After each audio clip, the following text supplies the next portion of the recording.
Dowdell, Present. Mr. Alethi. Here. Ms. Fowler. Here. Mr. Aridia. Here. Ms. Kmark. Here. Mr. Leon. Here. Ms. Lewis has given her proxy to Ms. Schwecker. Mr. Locke. Ms. McGarrick. Here. Mr. Martin. Here. Ms. Martinez. Mr. McDonald. Happily here. Mr.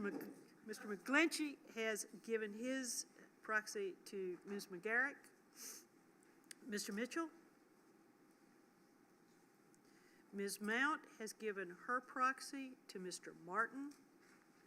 Mr. Ray. Here.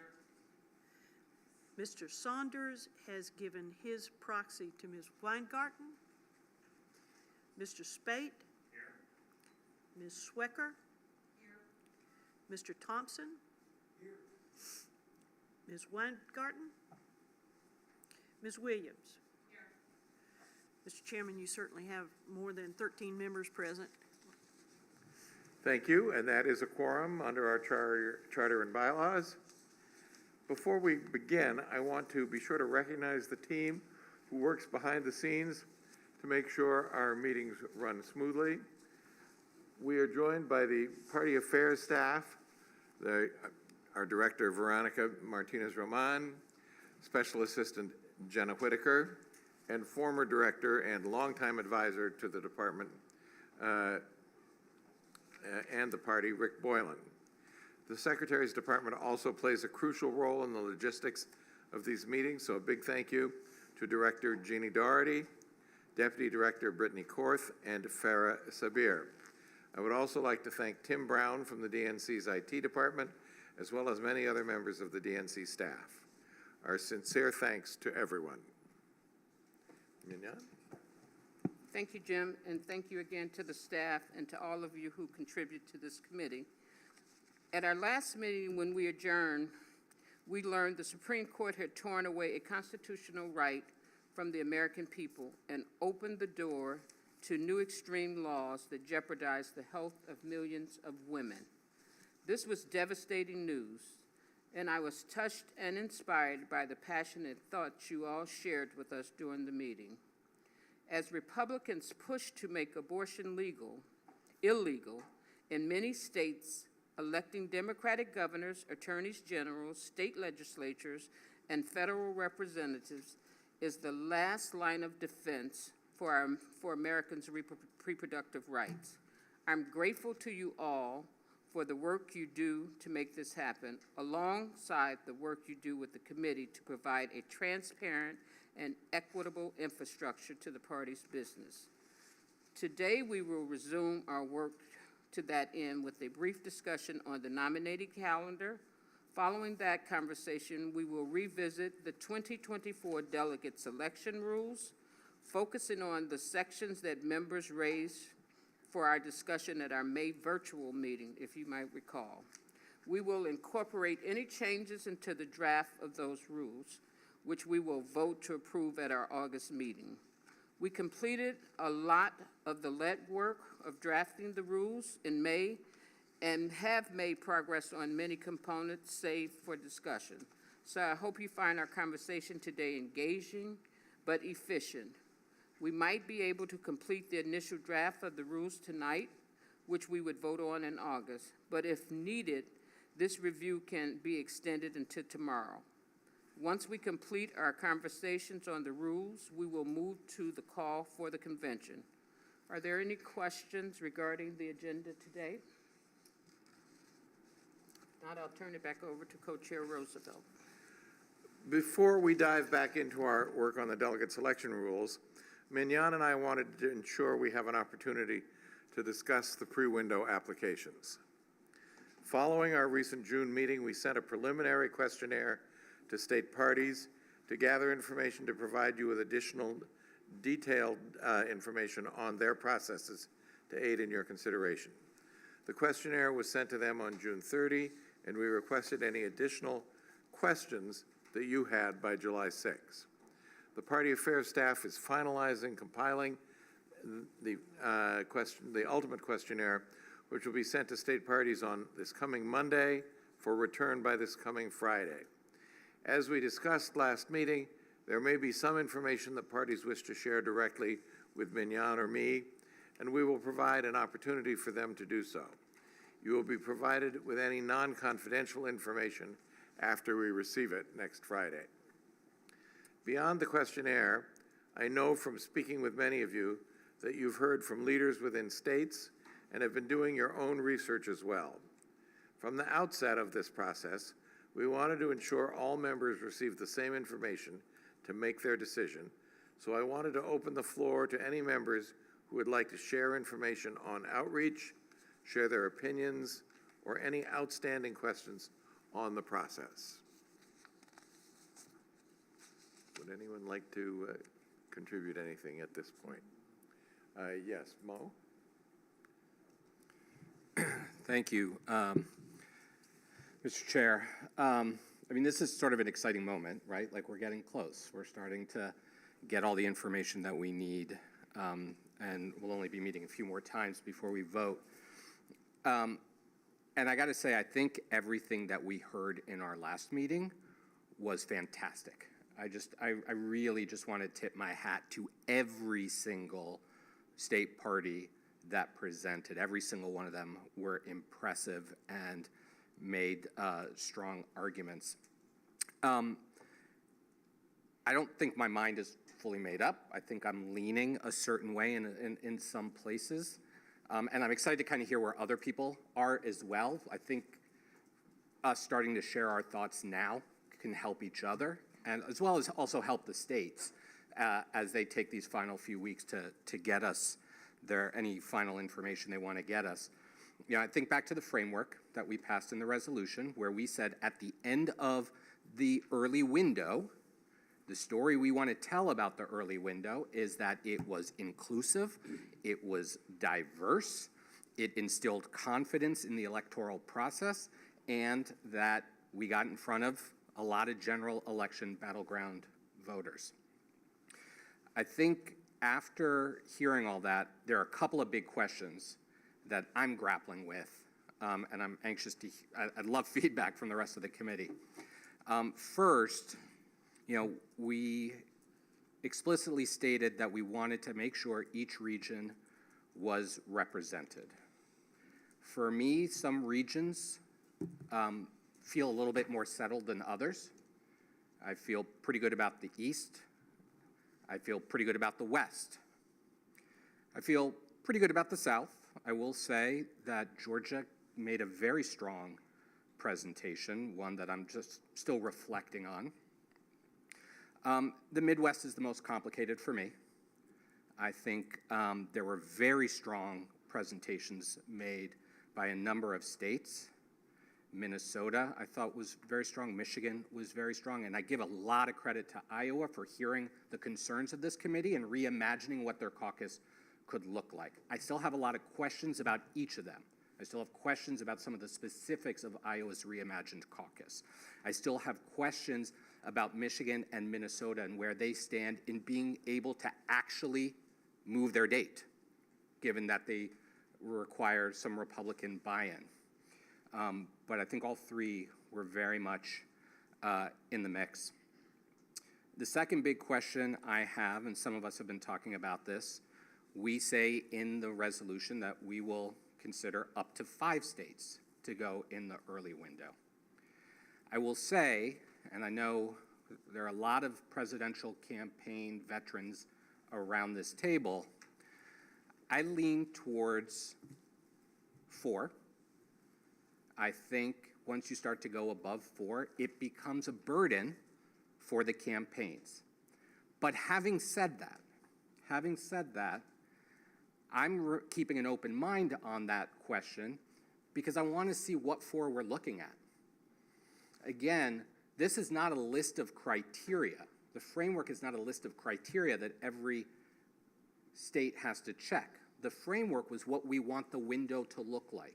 And so depending on whether or not the first 4 tell that story well, then maybe we're done.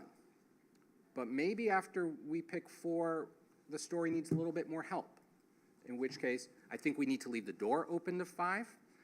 But my hope is that for the sake of our presidential candidates, we don't need to go there. And then the final question that I'm really reflecting on, obviously what states we pick is the first major thing. But at some point, there's going to be a conversation about order. And I'm thinking about that a bit.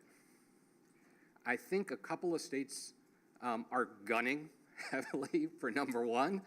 I think some states will be happy just to be in the game, right? Just to be in the window. But I will say, I think and I feel more strongly today than I did even before the state presentations, that ought to be a decision made by this committee, that ought to be a decision made by the DNC, and I am less inclined to stand on tradition or what any individual's state laws might or might not say. We need to do what's right for us. I think that there are a couple of states, and I'll just give a couple of examples. New Hampshire has a state law. That state law, and I say this as a long-time friend of the New Hampshire primary. I've been on the ground in New Hampshire more times than I'd like to admit sometimes. But I don't like that this committee is held hostage by that. I want to make this decision based on the merit, and I will say this, New Hampshire made a very compelling case on the merit without having to rely on tradition. I also think Nevada makes a strong case on the merit. And so as we think about it, I hope, just as we said in our very first meeting, that we are not going to be held hostage to tradition when it comes to which states we select, that we not necessarily be held hostage to tradition in terms of the order. And I think we should be creative. I think we should leave ourselves the opportunity to be creative. I think we should consider, and I'm not sure I'm even there yet, should we consider multiple states going on the same day in the early window? Because that could be something that really sends a strong message to the country.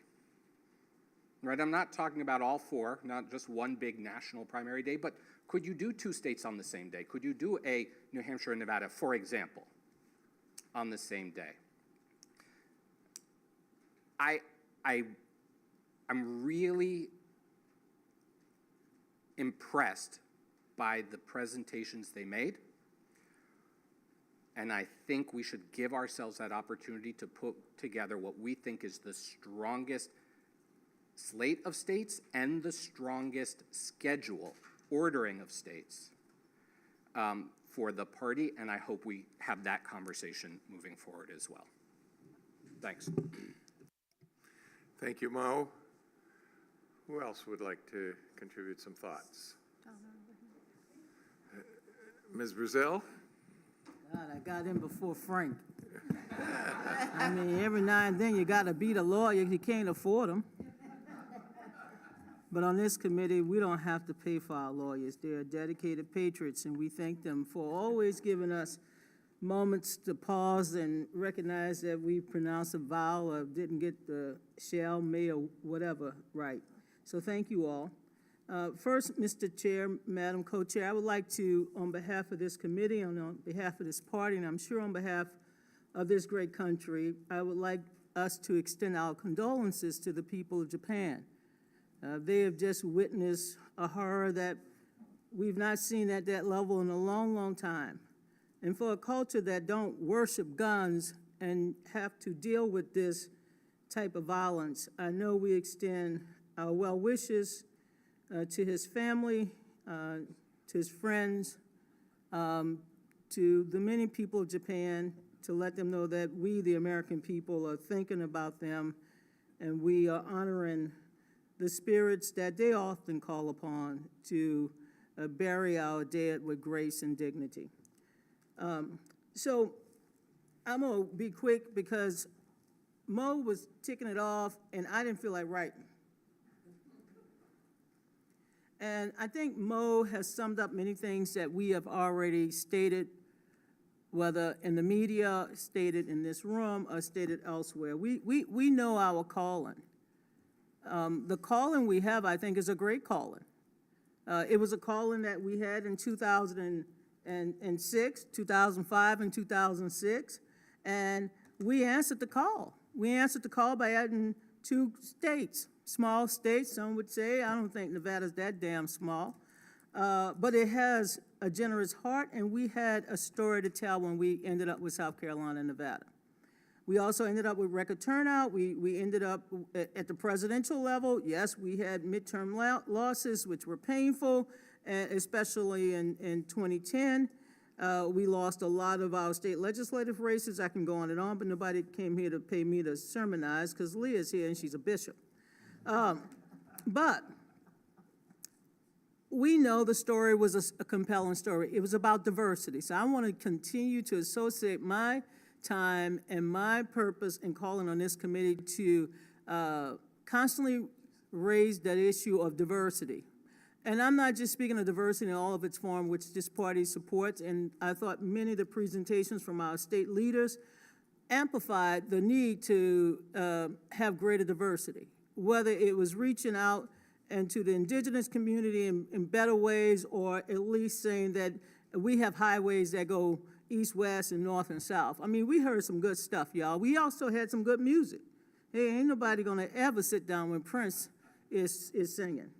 But the song we have to sing has to make sure that we respond to the discordant notes from our people who are angry, who are pissed off, who don't think that we're doing enough for them in their lives. So when we include this new framework, when we add another state, subtract the state, add more regions, less regions, I mean, whatever we decide to do, let us do it in a way that says, say, 12 years from now, or even longer, that we made a difference for somebody to be heard or to be seen is because Democrats care.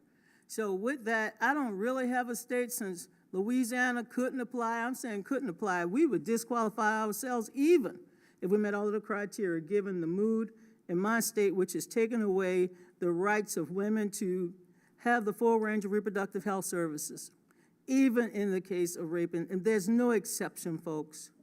People walked in today to get an appointment and cannot get an appointment because they didn't know this would impact them simply because they just needed a screening.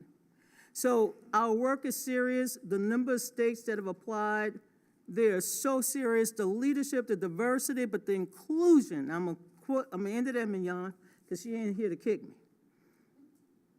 Inclusion is even better than diversity. Diversity, as they say, is getting you invited into the party. We've been invited into the party. Thank you very much. We got our seats. But inclusion is allowing us to dance, asking us to dance. Those states that showed up with leadership from all different races and backgrounds also made a bold statement. And it was a statement that we're not just asking for your vote. We're helping you, or we are preparing you, or we want you to help lead us. That's a different statement than I am from a quote-unquote diverse state. Well, how? Oh, I got lots of blacks, lots of Hispanics, lots of Asians, but they can't run for nothing because we don't back them up.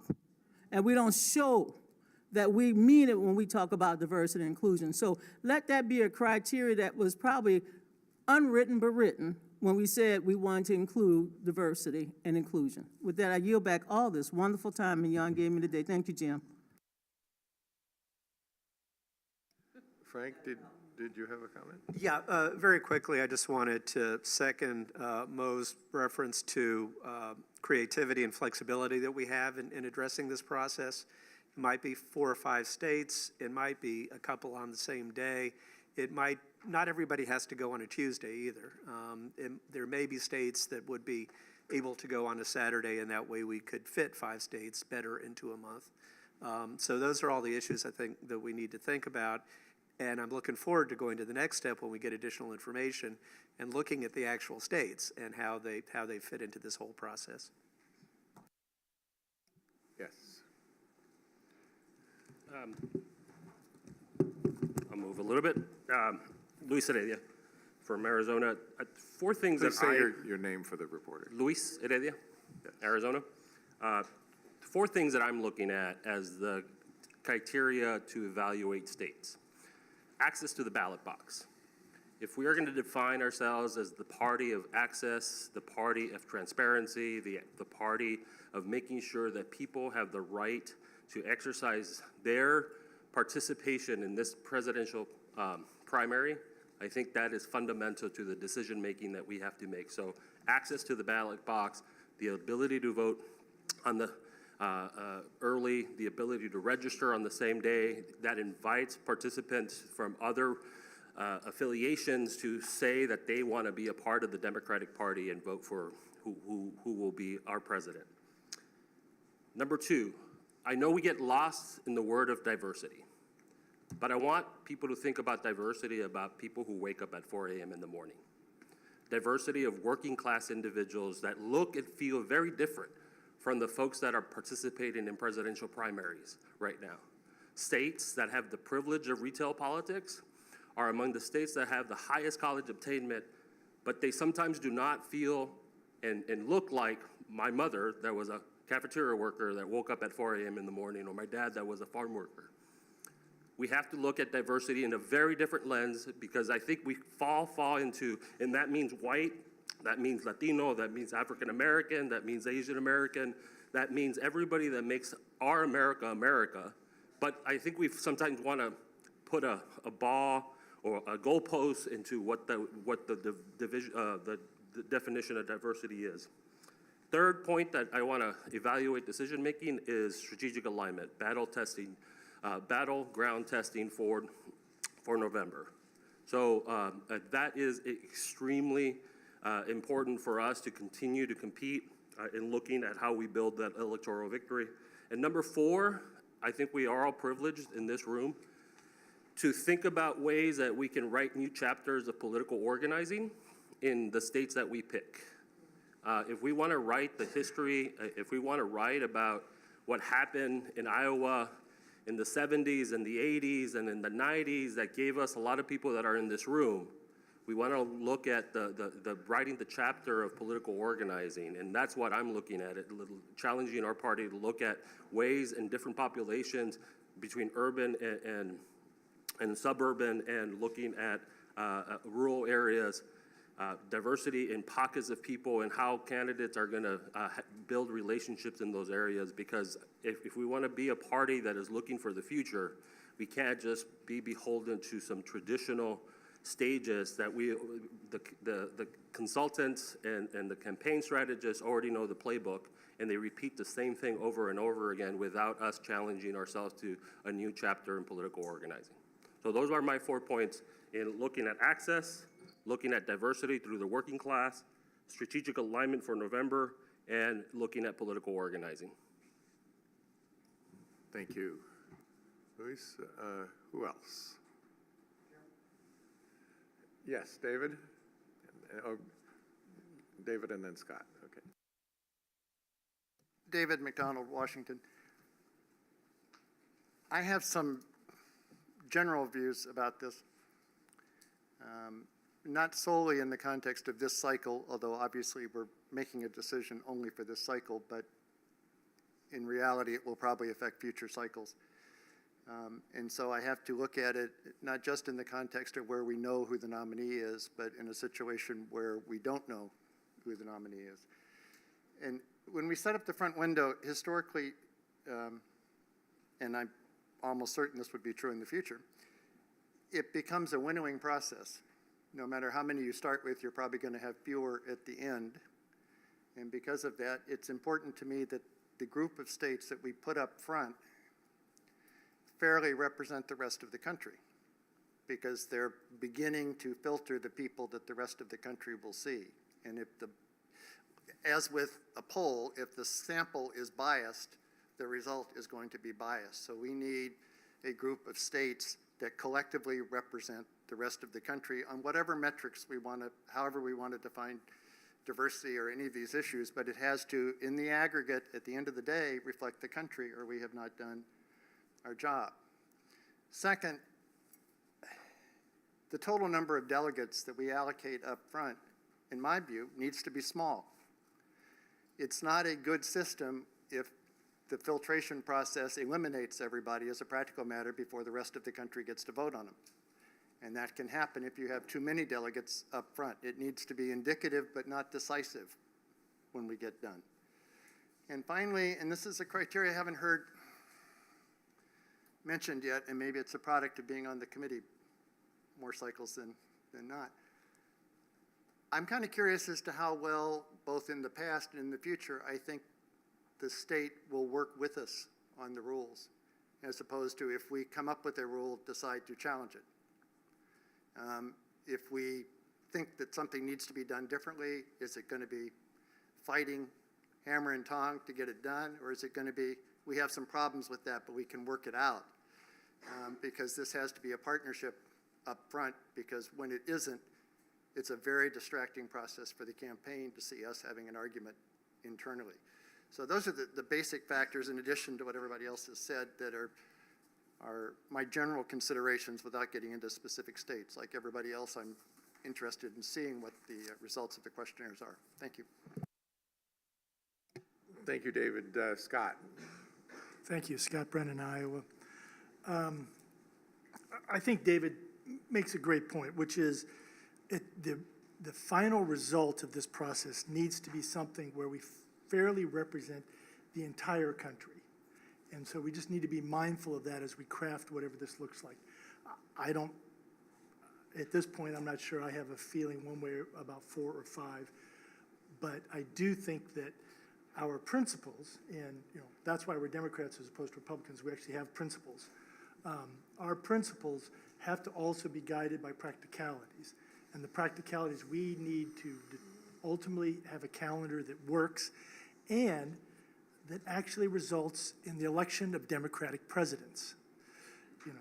Because that's the bottom line, is what this process has to do, has to result in Democratic presidents. And so I just want us to be mindful of that as we go forward in this process. Thank you. Thank you, Scott. Any other points of view? Carol Fowler. Thank you. I've been on this committee more often than not since 1993, a long time. But even before that, I paid attention to what this committee did.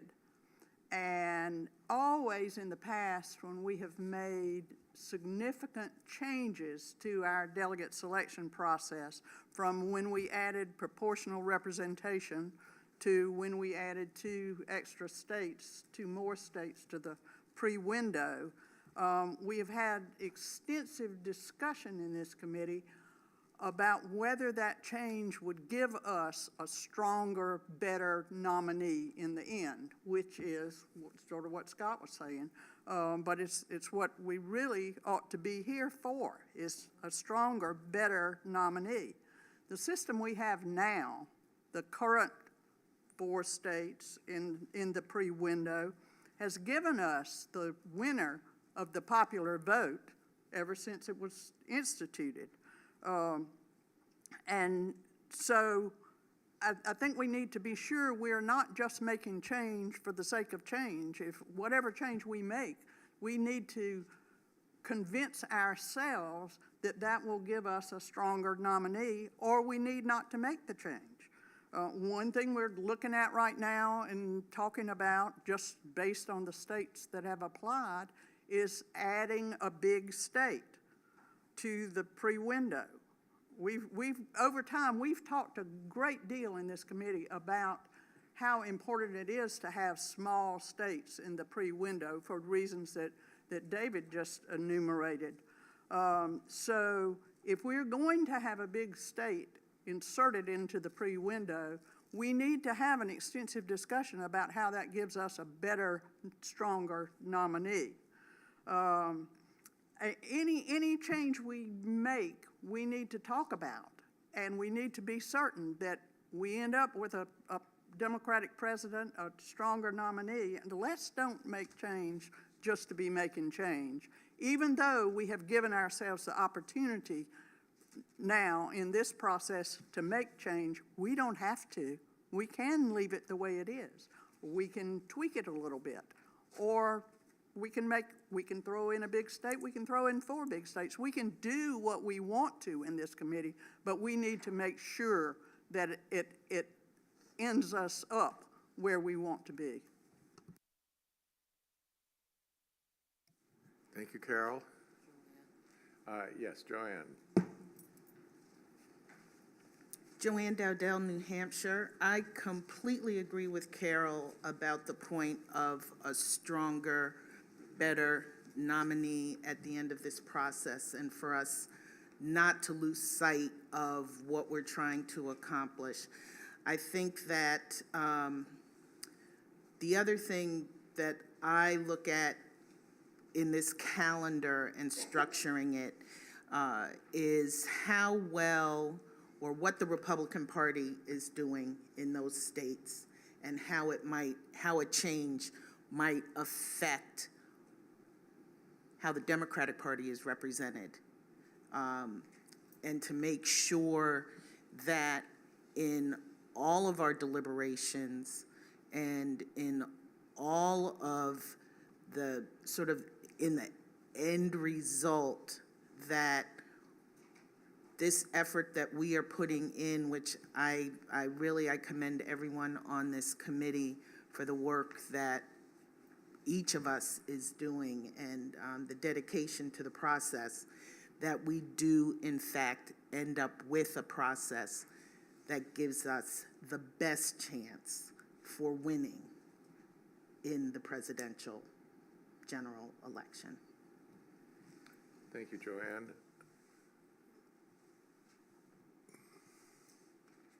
Anyone else? Okay.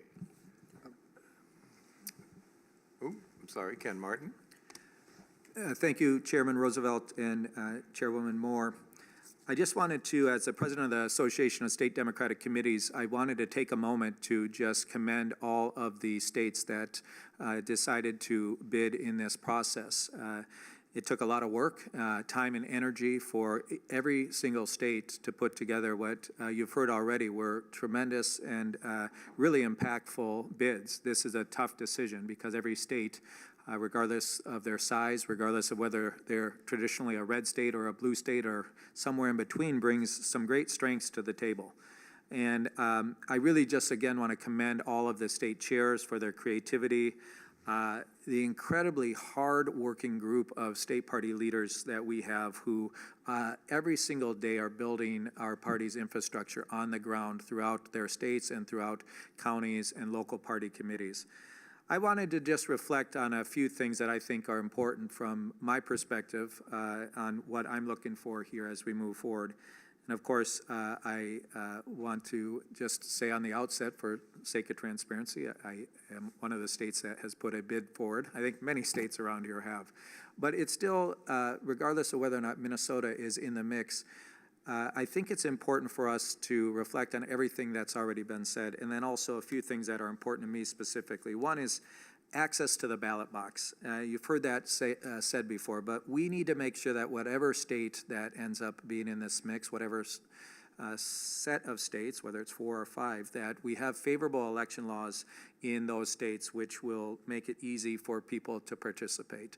Low barriers to entry are important, and we need to make sure that we have election laws that not only encourage people to participate, but have a proven track record of opening up access to the ballot box. 2 is, I think it's really important as we consider the mix of states, and you've heard this referenced earlier, that we consider a couple things. One, states that won't be too large that they require too much of an early investment of money in this process to compete. We do not want any of our presidential campaigns to have to bankrupt their campaign in the first couple months of the election cycle. Or states that effectively are so large in their delegate size that they essentially will determine the outcome of the nominating contest well before it's begun. It's unfair to those other 45, 50 states left after this process to have this process decided in the first month of this nominating contest. The last piece is on diversity, and you've heard this reflected a lot, and people have talked about racial and ethnic diversity. I appreciated Luis also talking about working class people, who I believe are the backbone of the Democratic Party, and working class people are who our party has fought for years. We need to consider not just racial and ethnic diversity, but rural and urban, suburban diversity, labor, union households, working people, as was mentioned, sexual orientation, and gender identity. And not just in terms of raw numbers or percentages, because that doesn't really reflect what we're trying to accomplish here. We need to reflect on diversity in terms of how broad of participation we're seeing from those communities in their states, both as it relates to voting, both as it relates to their active participation in the party, and as it relates to their ability to be elected to leadership positions, both through public office and within the party. Again, we can talk about being from diverse states, but if there's no inclusion, to Donna's point, and there's no access for people from marginalized communities or other communities to actually participate, then what does it really mean? And so I think when we think about diversity, it has to be broad in how we're thinking about it, and it has to be through the lens of whether or not those states are actually creating pipelines to active participation in their democracy. And so thank you again to all the states. On behalf of the ASDC, this process has been not only fair and transparent, it's been easy to navigate. Everyone who wanted a shot to have their voice heard has had their voice heard in this process. And I think that's really a tremendous statement of this committee, our chairs in particular, Chairman Harrison at the DNC, the White House, and others, to make sure that everyone, again, who wanted to have their voice heard and to showcase their great state had a chance to do that. So thank you for the time. Thank you, Ken. Anyone with anything additional? Yes, Mo. Thanks. I'm very much enjoying this conversation, and this is what I've been waiting for, right? Like for us to actually start to talk about it. Just a couple of thoughts based on some of the things I've heard, that we've heard so far today. Ken just talked about not wanting to and I think David earlier, about not putting in a big state. You don't want one state to dictate the trajectory of the race early in the process. I totally get that. But we also shouldn't delude ourselves, because ever since the modern primary process came into play, 2 very small states have set the trajectory for the entire process. And I think that's worth recognizing, right? That 2 small states were, with the exception, the very notable exception, and Elaine, I have no doubt you'll correct me if I'm wrong, with the very notable exception of this last presidential election, the trajectory of the race is done by New Hampshire. It's done by the 2nd state. This last cycle, it played out a little bit longer, and it showed the wisdom of this committee in making a change in 2008 to bring more voices into the process. So I do think it is worth noting that I'm not saying I'm for 4 big states. I'm not necessarily even saying I'm for 1 big state, but I am just saying that, thinking about, as several of you have said, what is the right strategic cocktail of states to go into this makes the most sense. I believe several of you have talked about needing a process that does the best job of nominating and eventually electing a president. Wholeheartedly agree, 1,000% agree.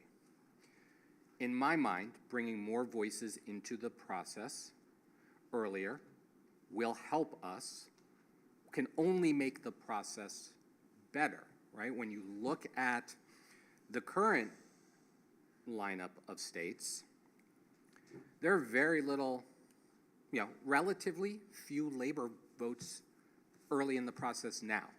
That's a community we've identified we need to have involved in the process to help us win the general election. Very few, sort of the manufacturing sector, right? States that represent the manufacturing sector. We talk about the need to reach out to rural America and having the agricultural sector. I don't disagree with that at all, but manufacturing communities that are incredibly important in the general election have very little voice in the early process right now. We can go, the fact that, again, historically, the trajectory of the race is set pretty strongly. 2020 and 2008 being two notable exceptions, right? But the trajectory of the race is set by New Hampshire. The fact that Latino voices and Black voices and AAPI voices don't get included in the process until later. And these are all things we've talked about, right? So I think about not looking at the current lineup and asking, is this a good lineup? I think about, let's look at this whole thing and say, can it be even better? Can we bring even more voices in earlier in the process, voices that will help us? Because here's the thing. We've heard in several meetings now the point that the current lineup has selected the person who won the popular vote in every election in recent memory. The thing is, we all see it. Elections are changing. Demographics are changing. Coalitions are changing. And if we don't get voters in these new coalitions, in these changing coalitions, in some of these newly emerging battleground states, if we don't get them our candidates earlier in the process, we're putting ourselves at a disadvantage. Right? We're tying our hands. We're actually making our candidates weaker. And so I know I'm not saying anything that everyone around this table doesn't agree with, but I think it is important that we just not rest on what has worked and instead ask the question, can we make it work better? Thank you. Ms. Weingarten and then Tonio. So I wasn't, so I haven't been on this committee as long as others, and I spent a lot of time observing the process as opposed to being engaged in the process. And I think that there's, and I speak from a representative from a state that's not applying. So, so I think we heard a lot of really great presentations from a lot of states that really want this really badly for lots of different reasons. And we need to have some basic standards about how we select. And you can go back to how South Carolina and Nevada were selected in the last process to understand that made sense because of diversity, that made sense because of representing America. And we heard a lot about people saying, and states in their presentation saying, we want to represent America. One of the things that's clearly not representative of America yet is, is that a state that has a real manufacturing base, that has a real kind of working person base in a city. Las Vegas has a big working person base in Nevada, but the kind of industrial base that, and people just said labor is, the kind of industrial base, does it still exist in the United States? Is it there? I was very actually moved by some of what Michigan said because of that. It's you think about the story of America and what that means. And so I'm actually thinking about this not based upon the words that are in the call or the diversity words that we're commanded to do, which of course we have to do, but the stories that these states told of who they are, what they represent, and who America is. And I don't know how you make that into a standard, but that is part of what I found so compelling about the presentations that were made. Thank you, Randy. Mr. Burgos. Mr. Chairman, thank I'm you. sorry, that's Tonio your father. Burgos Tonio. from New Jersey. Pardon me? Tonio Burgos from New Jersey. Yes. Thank you, Mr. Chairman. Mo, your opening comments, I agree with totally. And your secondary comments, I agree with totally. And you opened the door for something that I normally would not want to do. My state also presented. And we're kind of a mini-me of a big state and a little state. And to Randy's point, we have that industrial base. But, you know, like it's been pointed out, you know, the cost of being in a state like New Jersey is. They used to say, if you don't wash your own face, nobody's going to wash it for you. So I really, really believe that this is an opportunity for a state like New Jersey. We didn't have Prince. And I'm going to talk to the governor about that because Ken Martin outflanked us. We have Bruce and we have Bon Jovi. I mean, you know, after all, Ken.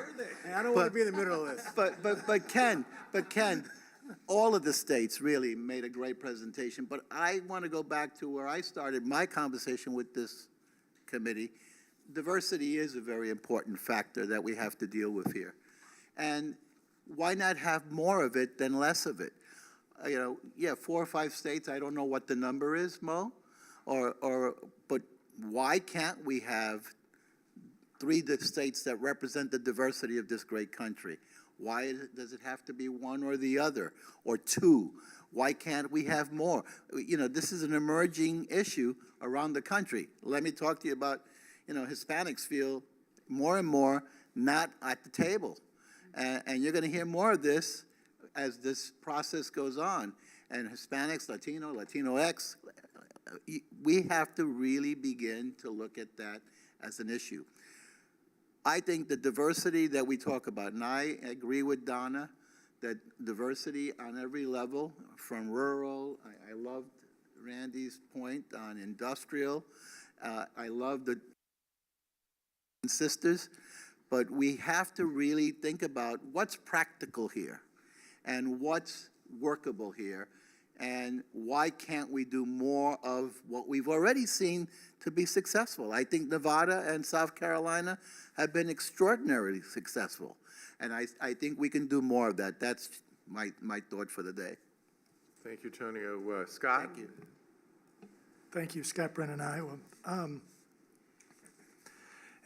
As one of the current 4 early states, I'm always a little sensitive when someone makes a comment about the history of these things. And so I want to correct the record. And I think Mo started to correct the record. But in 2008, Barack Obama won Iowa.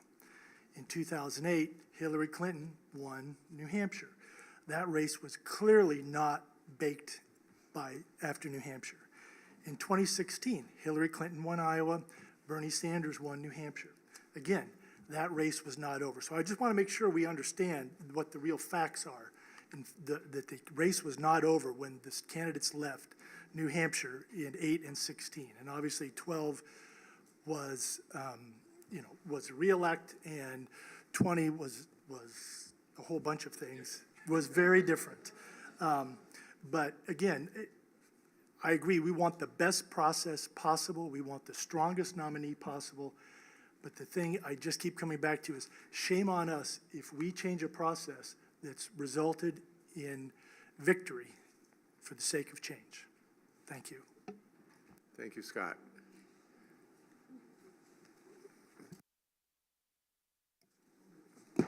Thank you, Mr. Chair. Madam Chair, I would be remiss if I didn't point out that we have a very consequential midterm election coming up. And with the lines that have been redrawn with redistricting, and definitely some very tight races that are in front of us, having us make a change for change's sake could put some of the races, and now I am speaking of New Hampshire, certainly. We have a very tight Senate race. We're making a lot of strides in putting forward very strong candidates in the state Senate and state legislature, all up and down the ballot. And this could negatively, any change really, could negatively impact the outcome of this midterm election. So I think we need to, while this is a process for 2024, our decision can have an effect, and not only in my state, but in other states around the country. Thank you, Joanne. Yeah. Yes, Leah. Thank you, Mr. Chairman. Leah Daughtry from the great state of New York, which was kicked out early in this process. I just want to say, so I have no dog in this fight. Two, maybe 3 points I want to make. One is, I think I would argue the point about making change for change's sake. I don't think that's what we're doing. I think the Democratic electorate has changed sufficiently that people that in communities where I go want to know why our lineup is the way our lineup is, and why the two earliest states do not reflect the base of the Democratic Party.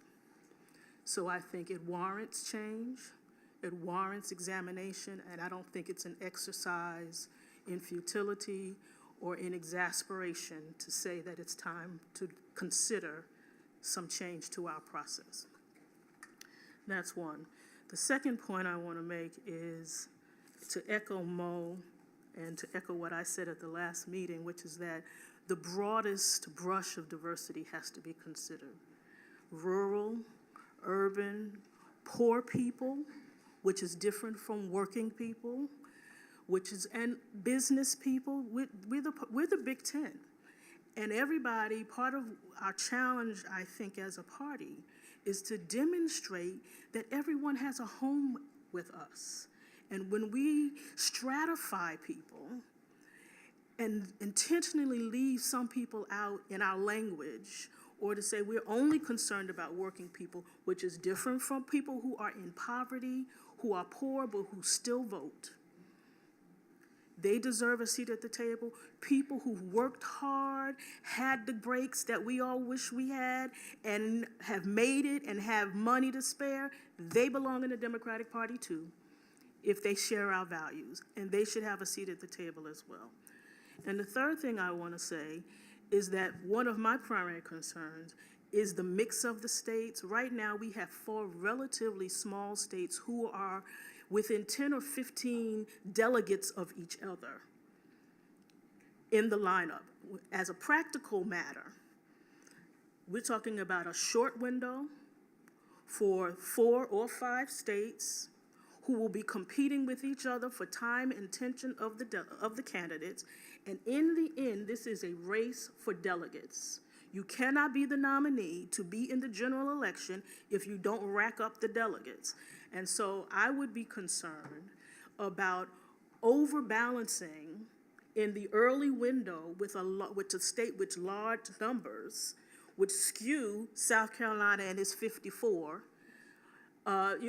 with somebody that's got, like California, who's not in the running, so I'll use them as an example, who has 200 plus, 300 delegates. That then becomes a challenge for the candidate, because where do you go? Do you spend the money in the state with the 300 delegates? Or do you spend the money in the state with the 29 delegates? And that, I don't think, is what we want either. We want a process that will allow the candidates to go from state to state to state in the different regions of the country and feel pretty even-handed about it without making the race be over before we even get out of the window. That's my points I want to make. Thank you very much, Leah. I think we have, Artie, did you have something? Go ahead. Sorry, Artie Blanco, Nevada.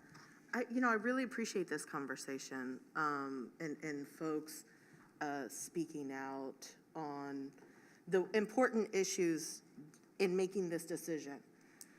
When Nevada was selected for the early window, we were definitely a battleground state, building towards even more. And we really have delivered in terms of the core democratic values that we hold dear.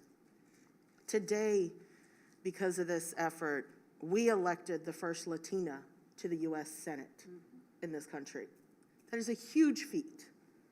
Who is also in her re-election battle at this time. We hold 3 of the congressional seats as Democratic. We also elected a Democratic governor recently, and then now have an all-majority women legislature across the country, the first state to do that.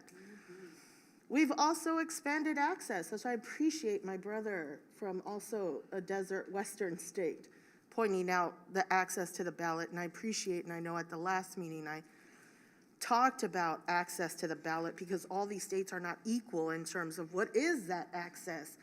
How easily can a working housekeeper make sure that she has time to cast a ballot and have a voice in this process? And access to talk to a future president in terms of our nominee. These are all things that we have been able to deliver and things that I will continue to look towards with sister states and working with the rest of the folks here.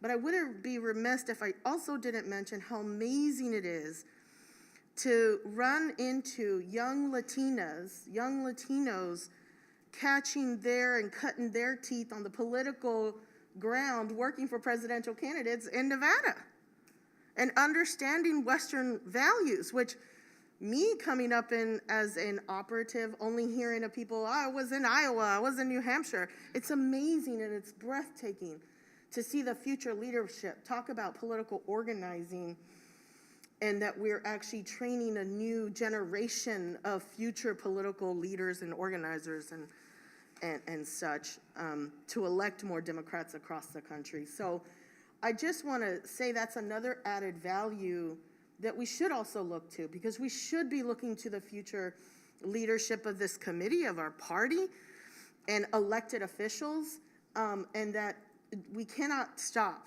and we just continue to build. So what we decide now is really about the future of the Democratic Party as well, on all facets.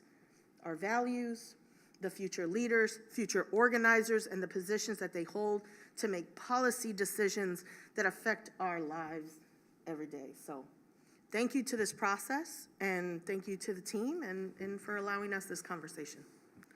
Thank you, Artie.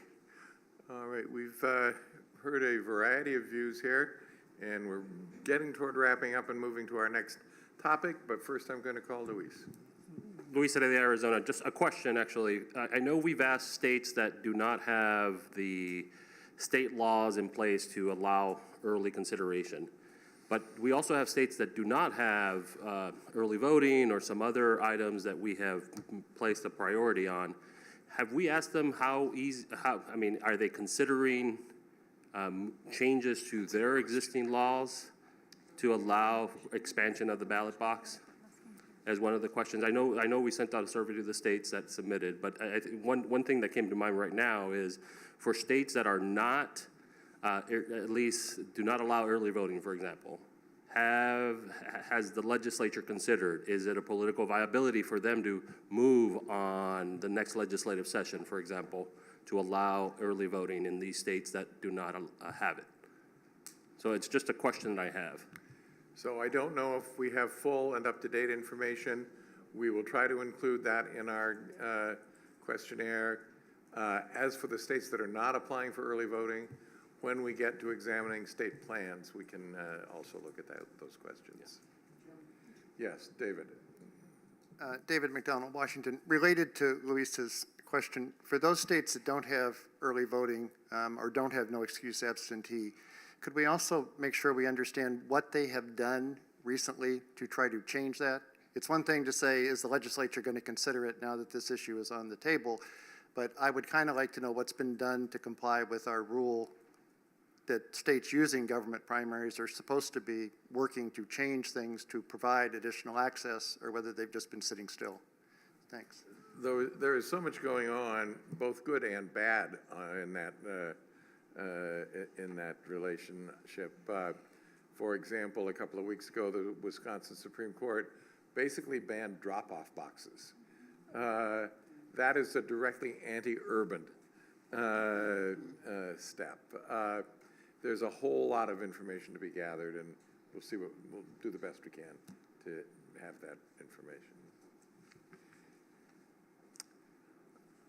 All right, I think we've heard a pretty good exchange of views, raised a lot of things that should go into our decision-making over the next meeting or two. There's a lot for us to discuss among ourselves, I think, before our meeting in August. And I'd like to get a sense from all of us here whether an additional meeting before the August 5 and 6 meeting would be useful. The meeting could take place virtually the week of July 17 to 24, and the party affairs staff would try to find the time that works the best for the most members. What do any of you think about an additional meeting to continue our discussion to try to get ready for the August meeting? Ken Martin. Thank you, Mr. Chair. I think it's a great idea. I would really encourage, however, that we think long and hard about whether it should be a virtual meeting or not. I'm not entirely sure how we can, have all the conversations we need to have when we're not in person with one another. It's a little harder when you're online. That's something I found anyways. And I know everyone will try their hardest in a virtual setting to make sure that there's equal access. But I would prefer, I guess, speaking for myself only, that if we do schedule something for that week, that we try to do it in person if possible, knowing, again, that it's probably easier for everyone in terms of convenience to do it virtually. I just worry that it might color the conversation or not allow for as robust of a conversation, and we're running out of time. Thank you.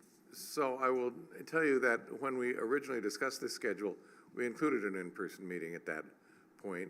We decided that might be too burdensome for everybody, so we took it out to see what we could get done.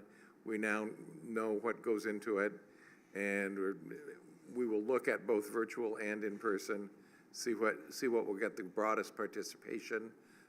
Party affairs will staff will assess the feasibility, and we'll come back to everybody very promptly to let you know.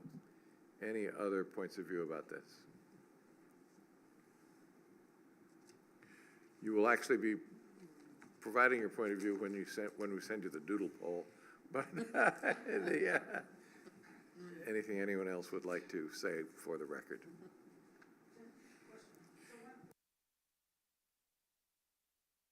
So when are the questionnaires that been, the additional information, when is that due back? The additional information from the states? For the states. For A them. week from today. A week from today. Yes.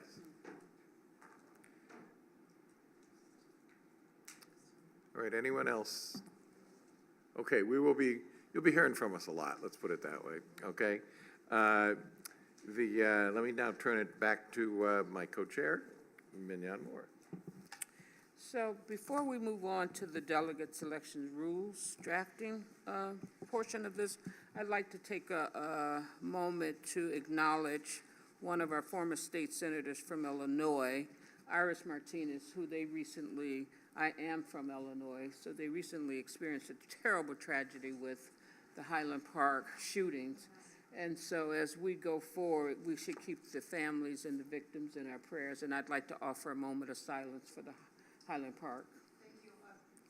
Let me just say that, you know, this has affected so many of us. One of my colleagues, Senator Julie Morrison, was one of the senators that was there. That's her area she covers, and you know, she was lucky, but people around her actually suffered some tragedies, and it's really just such a sad impact that it's had on on so many families. But I think, you know, when we talk about the gun violence and what's going on in Chicago, especially in Chicago, and now you see a parade that no one would ever thought of in a place like Highland Park, and see that kind of tragedy. And I think the most beautiful is to see how so many of us have responded to those families that were affected. One thing we are, you know, we do have solidarity when it comes to tragedies of that nature. Sometimes you look at the highlight of Highland Park, and then you also have to wonder about all the other areas, because we have mass shootings going on in Chicago all the time, and it's not really up in the spotlight. And so again, it is something that we are dealing with in Illinois, especially in the Chicago area. And now we know that many of our suburbs are also now realizing what Chicago goes through on a day-to-day basis. We're having people being shot every single day in Chicago. It is really a tragedy, but more important, it's taking a toll on so many of us. And I think, you know, when you become numb and you see this day to day, and unless it affects you right around you, it just becomes a routine, and it should not be. We should be talking more about what we're doing, and I know that Illinois is working hard and trying to see what more we can do with Washington and when it comes to these laws. So thank you very much, everyone. I don't want to delay the moment of silence, but let me just comment that Highland Park and Illinois demonstrate this very vividly and tragically, but this is a very national problem. Just over a mile from here, my daughter had an active shooter in her block here in Washington, D.C. Fortunately, this shooter just was a bad shot. He was on the 5th floor of an apartment building and shot into a school and missed everybody. Just in my family, I had my niece coming out of church. She was coming out of Bible classes, her and her husband. And there was a drive-by shooting, shot into the car. My niece was killed, leaving behind 5 children. Two of the children have autism, and both a 5-year-old and a 7-year-old. Left 5 children behind, and that's a tragedy we've been dealing with. I mean, unexpected, a beautiful family like my nieces and her husband coming out of Bible classes and got shot at. And I'm for the prayer, which we're going to do in a minute or so. However, thoughts and prayers aren't enough when you're facing hypocrisy and lack of action. And you've got to focus on what is the real problem. The real problem, if you concede among our various states, the states with strong gun laws, That's right. have one record. The other states, particularly when they get past what's imported from neighboring states, have a much better record. It's very clear. Thank you.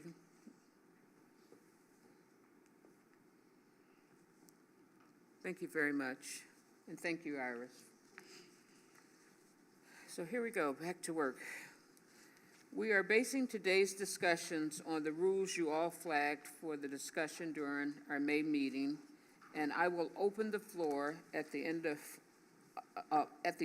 the topics we don't cover.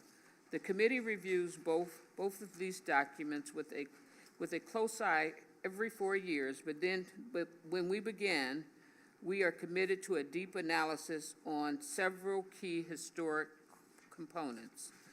As we move forward, I know we'll be mindful that consistency within the rules is beneficial to organizers, and while there are some big changes ahead, many of our current rules have worked well for decades and are expected by party leaders and organizers to largely remain the same. There are a few topics from the May meeting that we are having the DNC tech team look into to offer recommendations. We have asked them to consider the definition of meetings, review of our uses of voting over the internet, and to look into our sections on telephonic and electronic voting. There are also 2 suggestions that we think will be addressed by the Charter and Bylaws Working Group. They are regarding the election of DNC members and the definition of affirmative action categories. And there were several items we feel are more appropriate to discuss when we design the regulations after the September DNC meeting. This includes any optional pre-review delegate selection plans by party affairs staff as suggested in May, our conversations about ranked choice voting, which may occur in August as well, and potentially the recommendations from the tech team. Tonight, we'll begin the discussion on the remaining flags that members had. We'll continue this discussion tomorrow, and once we've completed it, we will move to reviewing the call. I'll turn it back to Jim.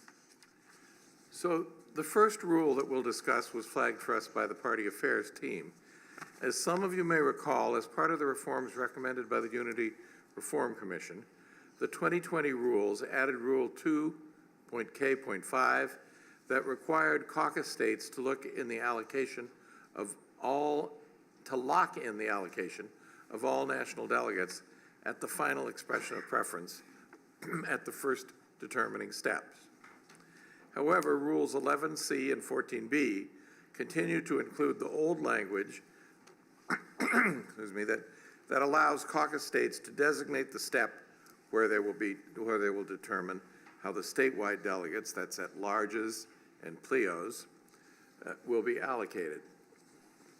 Just for our C-SPAN audience, pleo is party and elected officials, party leaders and elected officials.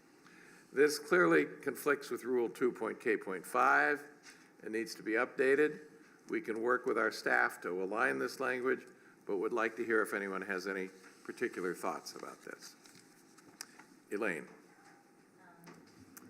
Yeah, I think that this gets complicated because we just had a little discussion at lunch about ranked choice voting. So if we allow states to have ranked choice voting, then Rule 2K5 doesn't work, because the way ranked choice voting works is that there's a first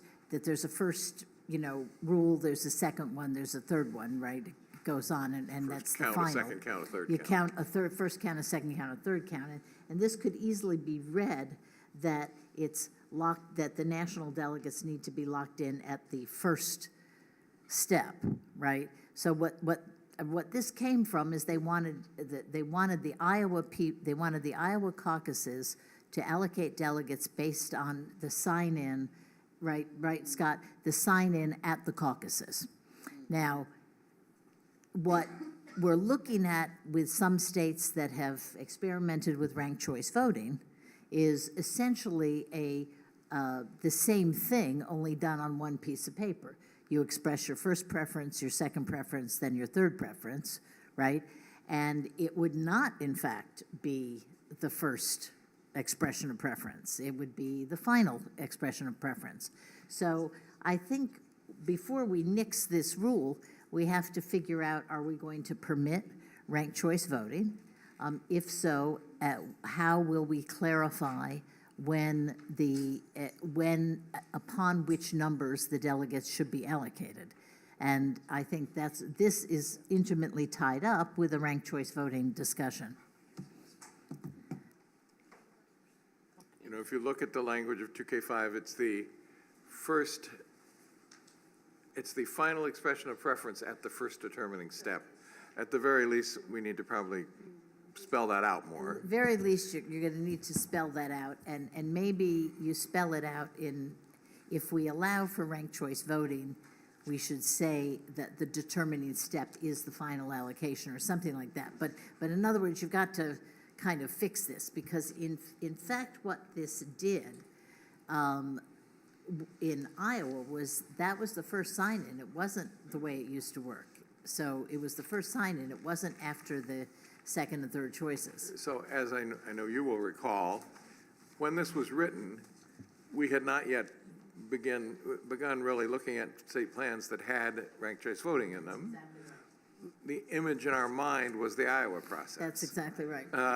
Now we're thinking more generically, more broadly. Right. And we got to make it more Yeah, clear. and we're thinking of essentially what we're thinking about is that the Iowa caucus only done on one piece of paper, on one ballot, right? Instead of moving around in the caucus room, you're just doing your second, your third, and your fourth choices on a ballot.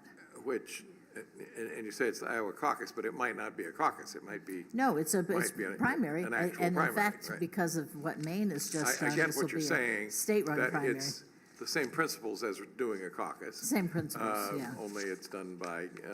A ballot. By a ballot, right. Yes, Frank, and then David.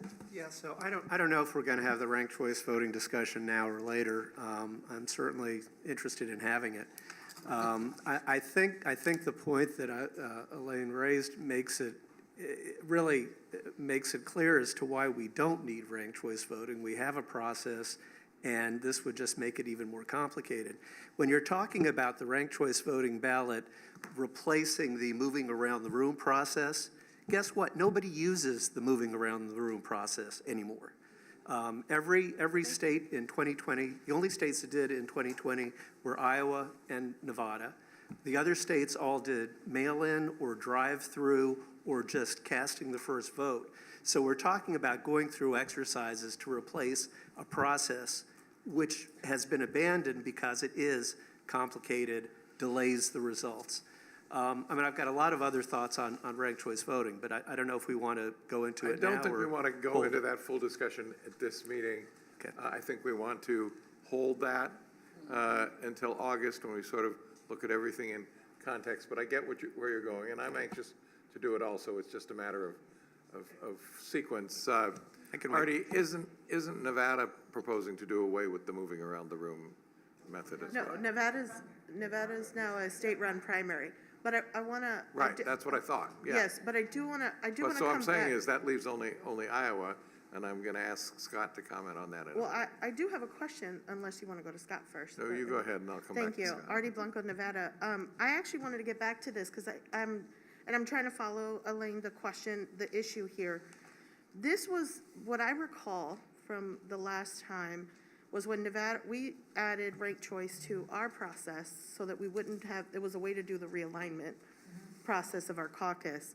But this basically said it was still the final expression at that step of the first step of the precinct caucuses, because previously there were two positions that could have changed at the county level in Nevada, but we changed that so it was only at that first step, determining step. But I'm trying to understand what you mean is the challenge of the two, because the final expression was what the final result was. After, that was the final expression at that first determining step. So it's still locked in those allocations based on that step. Well, maybe we should go to Scott's before I answer that. Okay, so we get your question. Let's see what Scott contributes. That's always a great question, isn't it? Scott Brennan, Iowa. Certainly the proposal that we've made is that there be no more realignment.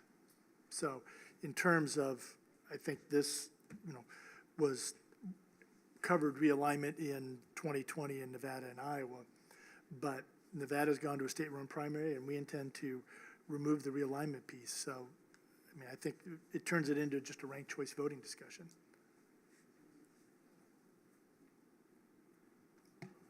Okay, Artie? Nevada. But how does this, I guess we would have to look at the other caucus states that can't change their process, or do we need to? Is this only was for the early window? Because I'm trying to. I think that the other, I don't know that we have any, other than Iowa, I don't think we have any caucus states left. I don't think we do anymore. They're all So, firehouse primaries. When we settle on, when we have a clear picture of what Iowa is or is not doing, we can decide, are we still trying to solve a problem that was Are we already still solved? trying to solve the problem that this was written to solve? That this was not clearly written to solve, right? Clearly, yes, that's right. Okay. David? Thank you, Jim. David McDonald, Washington. I actually would prefer to talk about a different problem than ranked choice voting, but an issue related to early voting and withdrawn candidates when we get to Rule 14, not necessarily right now.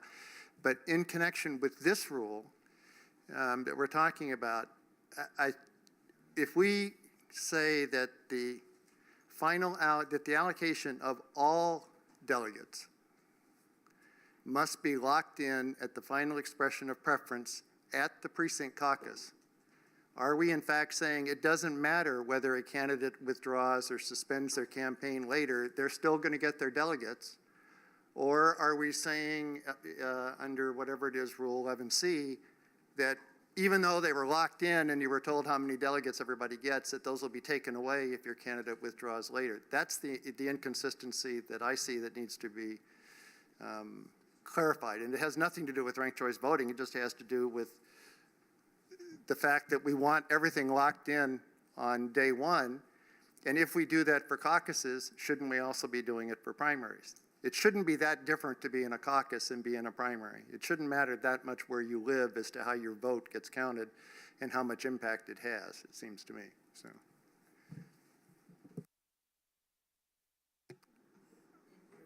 Any other comments? Yeah, I mean, my understanding, David, always was that in primaries, what happened is if a candidate dropped out, but they were entitled to delegates, say by the time they got to the state convention, that those delegates could be basically elected as uncommitted delegates.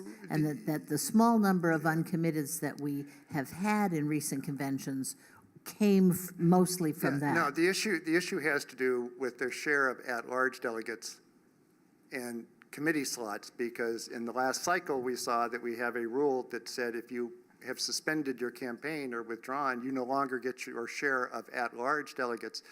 But this rule says that all delegates are allocated. It doesn't say just district delegates. It says all delegates are allocated based on the first step. And therefore, I think it's inconsistent with any statement that after the first step, the candidate withdraws and you lose a bunch of delegate positions. So we need to land which way we're going. And that's to me is the biggest issue in this one. So. We may want to consider just nixing this as sort of no longer relevant no longer relevant to the systems that we have. I think we will take a close look at Take a close look at that. We could try to make it better or just do away with it. Right. Yeah, I was going to say we could just do away with it. I hear what you're saying. We had a real example last time where, I mean, one question here is the delegates being allocated at the district level. And then the next question is the delegates being allocated at the statewide level, where I believe in practice what we've done in the past is that we've gone by the percentages of those who were still candidates. So I think we need to look and make sure that we're being consistent here. We also had the situation last time where the two remaining campaigns reached an accommodation on how these delegates were. And I think we need to go back and look at how they did that and whether that, the convention is the ultimate authority, so it accepted that allocation. But we want to have rules that are enforceable and practical. And then the convention can do what it wants, but we want to give them the best possible guidelines. So we need to go back and look at that. Yes, Frank.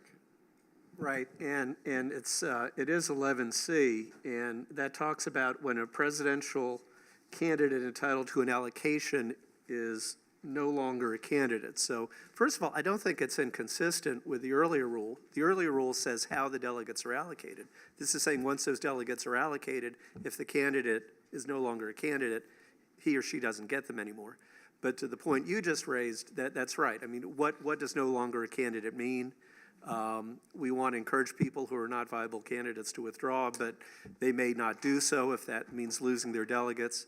So, yeah, I think we definitely need to take a closer look at 11C in light of the agreement made between the campaigns last year.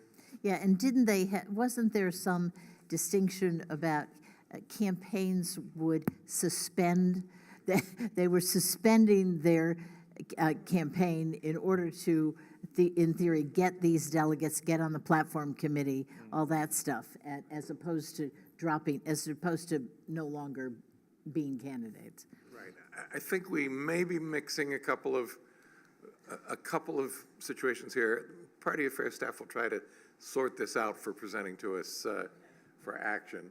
The candidates have a way of finding a way to take our best thinking on rules and make us say, wait a minute, what did we mean? We had qualified for the ballot 2 candidates for the Democratic nomination for governor of Massachusetts. One of them dropped out about 2 weeks ago, and the next day demanded debates. Okay, so you never know. Okay, so yeah, right. Anyone else with any points here before I turn it back to Mignon? Mignon. Great. So in May, Frank raised that Rule 12B, which states all steps in the delegate selection process, including the filing of presidential candidates, must take place within the calendar year of the Democratic National Convention, except as otherwise provided in these rules or specifically allowed by the DNC Rules and Bylaws Committee. It often results in the RBC issuing a significant number of waivers. Rick looked into this and noted that for 2020, we issued about 20 waivers related to this. Frank suggests the phrase, including the filing of presidential candidates from this rule. Let me repeat that. Frank suggests removing the phrase, including the filing of presidential candidates from this rule. Frank, would you like to expand on your recommendation? Sure. So the rules provide that all the steps in the process, including the filing of nomination forms for the presidential candidates and the selection of delegates, take place in the calendar year. As Elaine knows, this comes from the McGovern-Fraser Commission in 1968. About a third of the delegates to the Democratic National Convention were chosen prior to January 1968. In addition, frankly, the filing deadlines also occurred before Gene McCarthy got into the race. So we've had this rule for a while, but what's happened is we've moved up our calendar, and we've also, states have moved up, and primarily their filing deadlines. They need to get the petitions in order to get the candidates on the ballot. So the result is that states have to ask for waivers. In many cases, that may be the only waiver they're asking for. We have to grant waivers, and we always do. So rather than have a rule where we keep granting waivers, this would change it so no step in the delegate selection process can take place prior to January 1, but the other filing requirements, which sometimes happen in December, can happen in December. So it would be to delete the clause that says including the filing of presidential candidates and just keep all steps in the delegate selection process. Could I offer just a friendly amendment there? Because we also don't want to open a door and have some modern LBJ drive a truck through it, okay? So could we say sort of within reason or something like that, so that we don't have a situation where somebody decides that the filing deadline is in March of 2023, right? And, I mean, this would basically happen with an incumbent president, trying to, block any challengers. So if I don't know what the lawyers can say what the term of art is, but within reason or something like that, just to indicate that if we see an application where they want to have the filing deadlines, next week, this committee would say, no, absolutely not. Yeah, I mean, we could make it subject to the committee's approval, or the other option is to make it no more than 1 month before. So you can have a filing in December, but not earlier. That's another way to do it. Carol? Say that again, would you mind? Why don't we just say I think subject to the committee's approval? Something like that, that works, because then we've got the reasonableness, notion in there, and we're protected. Okay, we have Carol, then Susie, then I think, I was just going to ask if most of these filing deadlines that we are granting waivers for aren't really set in state law. And so maybe less of a risk of LBJ coming back and changing it, but I agree that we shouldn't open ourselves up to that, so maybe acknowledge that somehow, or put presidential filing is subject to, just maybe say that. Presidential filing dates are subject to approval by the RBC. Yeah, that would be a nice. I think that would be a nice way to do it, wouldn't it? Subject to approval, because then we're not really granting waivers all the time. But if something comes in that's really kind of outrageous, we can say no. Susie? With all due respect to Elaine, who I have great deference to now, especially since she's moved to my state in Virginia as a member of our steering committee, I actually don't see the difference between a waiver and the committee granting approval. And so I think we're just doing the same thing. It would be, if we think it's a problem, easier to just say within, 60 days prior to the earlier year or whatever, because I think most of the problems before, at least I know ours in Virginia, was a December thing. But I just would rather simplify it than make it more, than to keep it complicated. Let's see if we can, I think we see what we're trying to accomplish. Let's see if we can come up with some language between staff and the lawyers both on the committee and the lawyers consulting with the committee that will accomplish. I'm going to acknowledge David before we close this Jim? debate out. Yeah. Thanks, Okay. thanks, Mignon. First, to answer a question about what the lawyers think about reasonable, litigators love it. It makes for good lawsuits. But second, to make a suggestion with respect to this, I wonder if we couldn't just leave the language as it is, right into the regulations, that a waiver will be favorably considered if the need to file in the prior calendar year is related to the need to print ballots in time to get them to a voter, such as a military voter, because that's really the issue. If it's something other than getting a ballot printed so a voter can have it, I'm not inclined to grant a waiver, because it might be an LBJ problem. But if the issue is, can some soldier, on the front line somewhere in the country get a ballot in time to sign it and send it back, I'm fine with saying that you've got to file in time to make sure that that happens. But it seems to me it's a regulation issue. We go ahead and grant a waiver, but we specify when we're going to be nice about it and when you're going to have to really answer some questions so that it expedites the process. Okay. I think this closes this discussion out. I'll move back to Jim. Okay, thank you, Mignon. Also during the May meeting, David raised a point in Rule 13G, which states, except in states where individual delegates and alternates are selected on the primary ballot, district-level national convention delegates and alternates pledged to a presidential candidate, including uncommitted status, shall be selected or nominated by a caucus of persons from the unit electing the delegates and alternates who sign statements of support for that presidential candidate. Uncommitted delegates and alternates shall be elected by the uncommitted caucus from the appropriate unit. Now, first of all, this may apply only to one state. But secondly, David suggests changing the word unit to districts. This would help reinforce the notion that a district is not necessarily a congressional district, which could be helpful for states dealing with gerrymandering and congressional districts. Should we discuss this change further, David? I don't know what is is there a recommendation, or do we need to discuss it? So I guess is the question I have.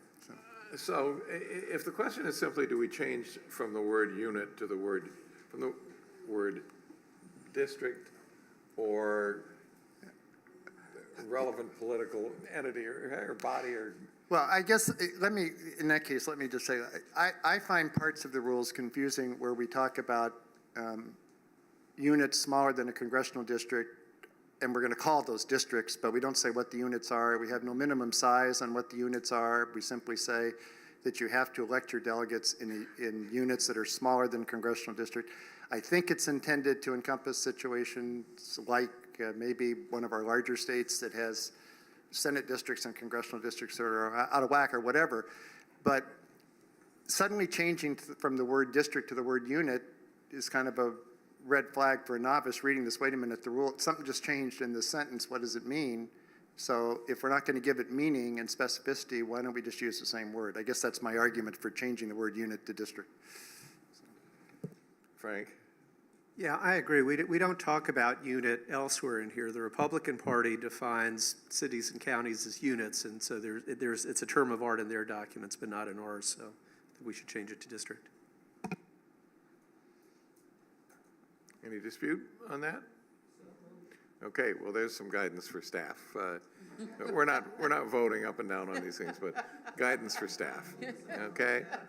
All right. Mignon? Okay. So Frank asked that we discuss Rule 15D.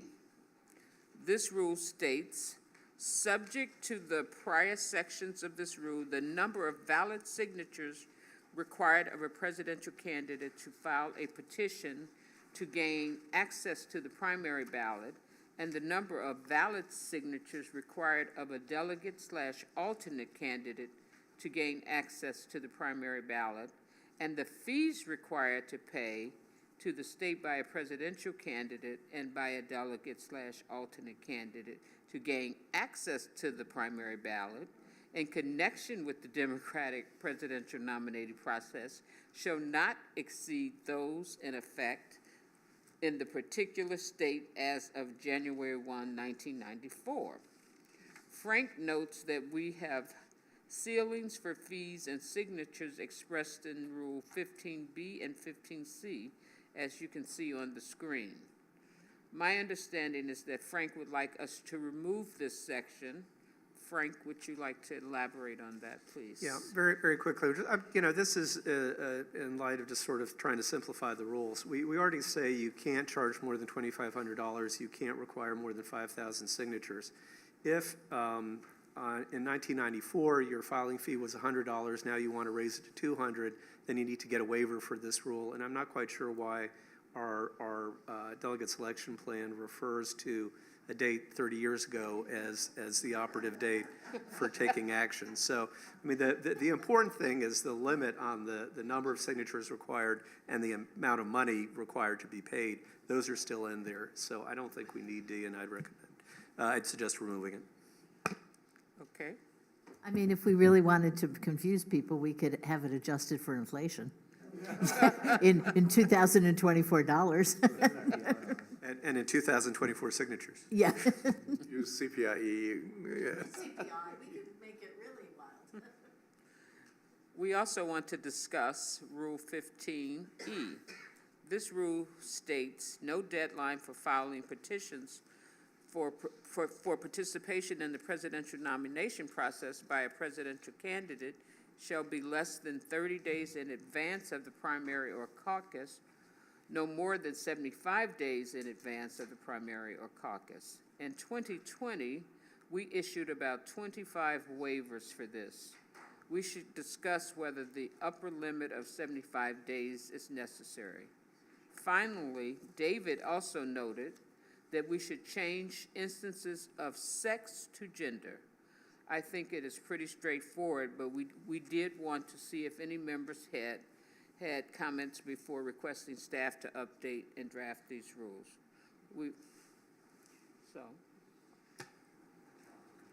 Yes, David. I have a question not about the sex to gender, but a question about we granted 20 waivers for it being more than 75 days. I guess I'd want to know what the reason was for it being more than 75 days. Not just change it to be a longer time period. I want to know why it was being pushed back, and if it was a good reason, okay, fine. But it may be that 75 is adequate unless they're playing games. Maybe it isn't, so, yeah, but maybe it's 90, but I just want a little bit more clarity on that. Okay. Any other comments? We've come to the end of the discussions raised in May. Do any of the members have any other sections that they'd like? David does, of course, and Frank, of course. Right, yes. Of course. Well, what was I thinking? I'm sorry. This was one that I had reserved earlier when we were in the discussion. I don't actually, at this point, want to talk about ranked choice voting. I do want to talk about a very specific problem that gets created, particularly in the upfront states, by our push towards early voting, absentee voting, asking people to, particularly military, who are told by the government to fill out their ballot as soon as they get it, and we are asking them to vote a ballot that has a bunch of options that may not be valid options by the time the vote is counted. And we give them no mechanism for indicating another option. And I know that in the initial comments, there was reference made to having ranked choice voting dealt with in the regulations or something like that. I'm not sure that you can, in the regulations, say that you get a second choice on a vote. If you have otherwise already said you can use ranked choice voting in the rules, you can specify how you're going to use it in the regulations. That all makes perfect sense. But we have nothing in our rules that say that I can find that says in a government-run primary, there is such a thing as a first expression of preference and a final expression of preference. There is such a thing in connection with caucuses in the rule that we were looking at, but we have no equivalent rule with respect to the first section. So as you know, I submitted proposed changes to Rule 14B to specify how you would compute the final expression of preference. And it had a safe harbor exemption that said, if someone has voted for, effectively it said, if someone has voted for a candidate that is no longer running or didn't meet threshold, and has expressed a second choice among those people who did meet threshold, who are already going to get delegates, that you could include them in the determination of final vote the same way as you could at a caucus. We don't have to resolve this today because it's already gotten kind of complicated in the earlier discussion, but I just want to make a pitch. I think that something needs to be in the rules, that this cannot all be shoved off to the regulations. I think legislatures who will be dealing increasingly with complaints that people's votes have been wasted. The last time through, I can still find 2 stories from early March about millions of voters may have wasted their votes in the early states because they voted early and now their candidates are no longer in. In Washington, you could feel it on the ground, in Seattle in particular, as people were trying to decide, does Warren have a chance of making threshold, or would I be wasting my vote if I voted for her, so on and so forth. You could feel it, and in fact, there's at least one study that suggested, because Washington counts all of the votes that have arrived by Election Day and publishes that result, and then counts everything else that arrives afterwards, but is still valid later, you could see that the people who probably voted 3 weeks out from the election, about 25% of them voted for people who were no longer eligible to receive their vote by the day the vote was counted. But in the short period of votes that came in after Election Day, which were people voting closer to the poll, it was maybe 7% ended up wasting their vote. There was a marked difference, and in the end, it's not, the result isn't changing. What's changing is the options for the voters. During the voting process, we are allowing the voting options to change without giving the voters any way to deal with the change or anticipate the change. At the same time as, at least in my state, and I think tactically in most states that have early voting, campaigns will do this if they're not already doing this, there is intense pressure on people to vote early. In our state, if you want to stop all the damn robocalls, what you're told is cast your ballot and get it in because we do a match daily against records and elections. And as soon as we know you voted, we're not going to waste time and money calling you. So we're encouraging people to vote in a situation that we know, particularly with the early states, we know that some of those options will not be valid. And we are creating a trap for people to throw their votes away without offering any clear option as to how to fix it. So if we want to put a bunch of stuff in the regulations, which most people don't read, I'm fine with that. But I think there needs to be some authority in the rules that we can point to that says to people, if you're going to vote early, we got your back. We want you to vote early, you know, but we're not going to create a situation where you're also simply wasting your vote or ending in paralysis. Or you better just vote for whoever looks like they're in front so you're sure your vote's not wasted, and anybody who's a newcomer better forget about trying to get to threshold. Those are all bad situations. So that's the end of my pitch. I'm not going to filibuster this. I know you want to put it over to, because we're all on tight schedules. And maybe, if we're going to come back to it in August, that's fine. But we tried to talk about this in the last cycle, and it kept getting kicked over meeting to meeting, and then it never got talked about in terms of guidelines. So I think it needs to be discussed. End of discussion. You can move on as far as I'm concerned, but I just wanted to get my thoughts out. Thank you. David. Frank, then Ken. Do you want to talk to David's point? Yes. Okay, I'll reserve my response to David for the next meeting and yield to Ken Martin. The next Well, meeting. thank you, Madam Chair, and thank you, Mr. Chair. David, I'm not sure if you provided any sort of solution or suggestion here. I welcome one, but let me just comment that in Minnesota, we have the earliest early vote in the nation. We also have very clear clawback provisions, meaning that because we also, in addition to voting early by mail, you can vote early in person. You can go back if you cast a vote, let's say on the first day of early vote, and your candidate is no longer there 3 days before the election, you can go into your local elections office and actually vote in person, and that vote will count. The last ballot received is the last one that counts, including, by the way, showing up on election day, since we have same-day registration, and voting in person on election day. 46 days before you cast a ballot, there's no one, that person is no longer on the ballot. You can go on election day and actually cast a ballot for someone else.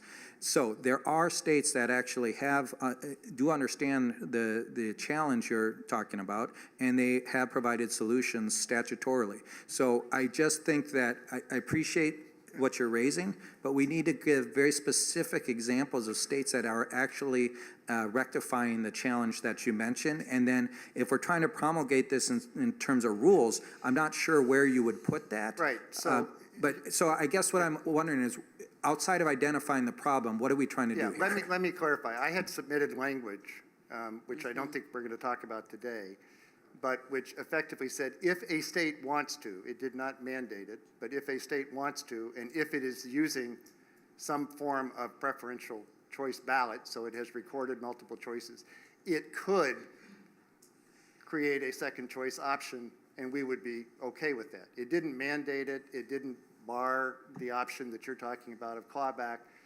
It didn't require ranked choice voting. It didn't allow creating. It just simply said, here's a safe harbor. If you want to fix this problem and you're otherwise adopting ranked choice voting, feel free to do this. If you want to use a broader application of ranked choice voting and you want to convince us that it's okay to do it, we're not going to prohibit that. Talk to us. We'll figure it out.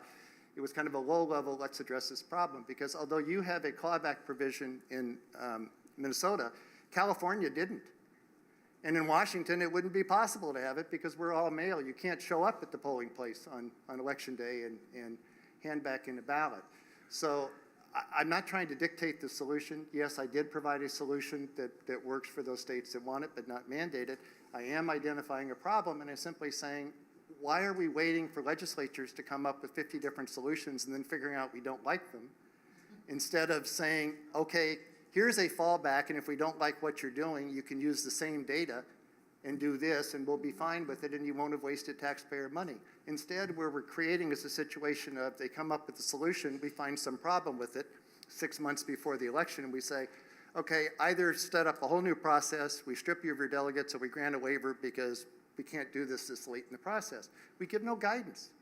I mean, what kind of, you know, it doesn't say very much that we know we have a problem, we're encouraging, and we simply wait and say we're not going to encourage you to fix it. So just to be clear, Mr. Chair, Madam Chair, just to be clear, David, so really what you're doing is you're advocating the solution for this that you're proposing is to allow for ranked choice voting in some cases, correct? If it is being used, yes, you can use the same data to do this. I'm not, that's as far as I'm going. I think people may want to go further, but that's as far as my proposal was going. That's all. Okay, I just wanted to let the record show that there are other solutions out there that other states have actually employed to deal with what you're suggesting here. And I've generally been a supporter of ranked choice voting, so it's not a critique on that. But I just want to be clear, there are other solutions that we should be throwing on the table if we want to be comprehensive in how we're actually dealing with this problem. Thank you. Frank, the chair I think you want to respond. Yeah, I just have a comment. And then you, sir. This is exactly the kind of discussion that I was hoping we would have about all this. Rather than leap to a vote just on one particular way of approaching it, get some of these factors out here at this meeting, and then we'll come back at the August meeting with something that may be somewhat more generic and encompass these various approaches. I will tell you, I always learn something from all of you. This idea of being able to go in and say, scratch my earlier ballot and use this one, I was not aware of. It is what is typically done in corporate board of directors voting. Your last ballot is the one that counts. And the idea of using that in public primary processes is a new one to me. It is not a crazy one. So let's see where we go with including something more generic, because what we're trying to do is to get to people's real preferences. And we don't want to stand in the way of that. We want to facilitate it. Frank? Yes, I had some suggestions to Rule 2H, which addresses voter protection issues. And I had 3 additions, and I consulted with Rayna Walters-Morgan, the director of our Voter Protection and Civic Engagement Department, who's here today. Want to stand up, Rayna, if people don't know you? If you don't know Rayna, you should. Welcome.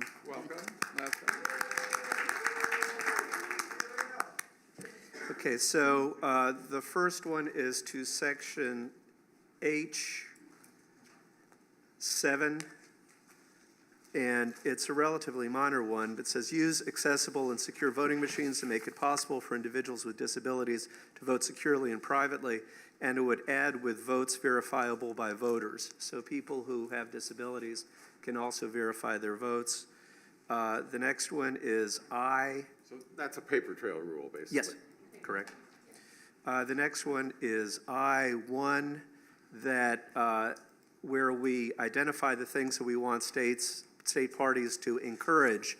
We don't require this, but to encourage expanding access to voting, including by early voting, no excuse. We would add, with a special nod to Jason State, and use of drop boxes. So it would encourage people to expand access to voting, including using drop boxes. And then it would add a new section G, and I've given staff the text, but basically what we have now that we didn't really have as much 4 years ago is not only voter suppression, but election subversion. And we thought it was appropriate to have states be aware of those issues. So it would add a new paragraph G that says that states should include in the delegate selection plan a description of steps taken or to be taken to improve participation, et cetera, and to, quote, combat election subversion efforts by, for example, providing educational materials to enhance public knowledge and confidence in election administration and counter disinformation, actively engaging with state and local officials to implement fair and honest election policies and practices, and support adequate funding for state and local election administration. So basically it sets out some examples of the sorts of things that states, I assume, state parties are actually doing to fight election subversion, but it puts it in the plan, and it will be public and increase awareness of these important issues. So those are the changes that I'd recommend, and I've sent staff the language. Thank you. So Jim, I think I'll turn it back over to you. Okay. This is one of those meetings which I think is a really valuable working meeting, even though we've raised more questions than we've provided answers. I think it will lead us to providing better answers at our next couple of meetings.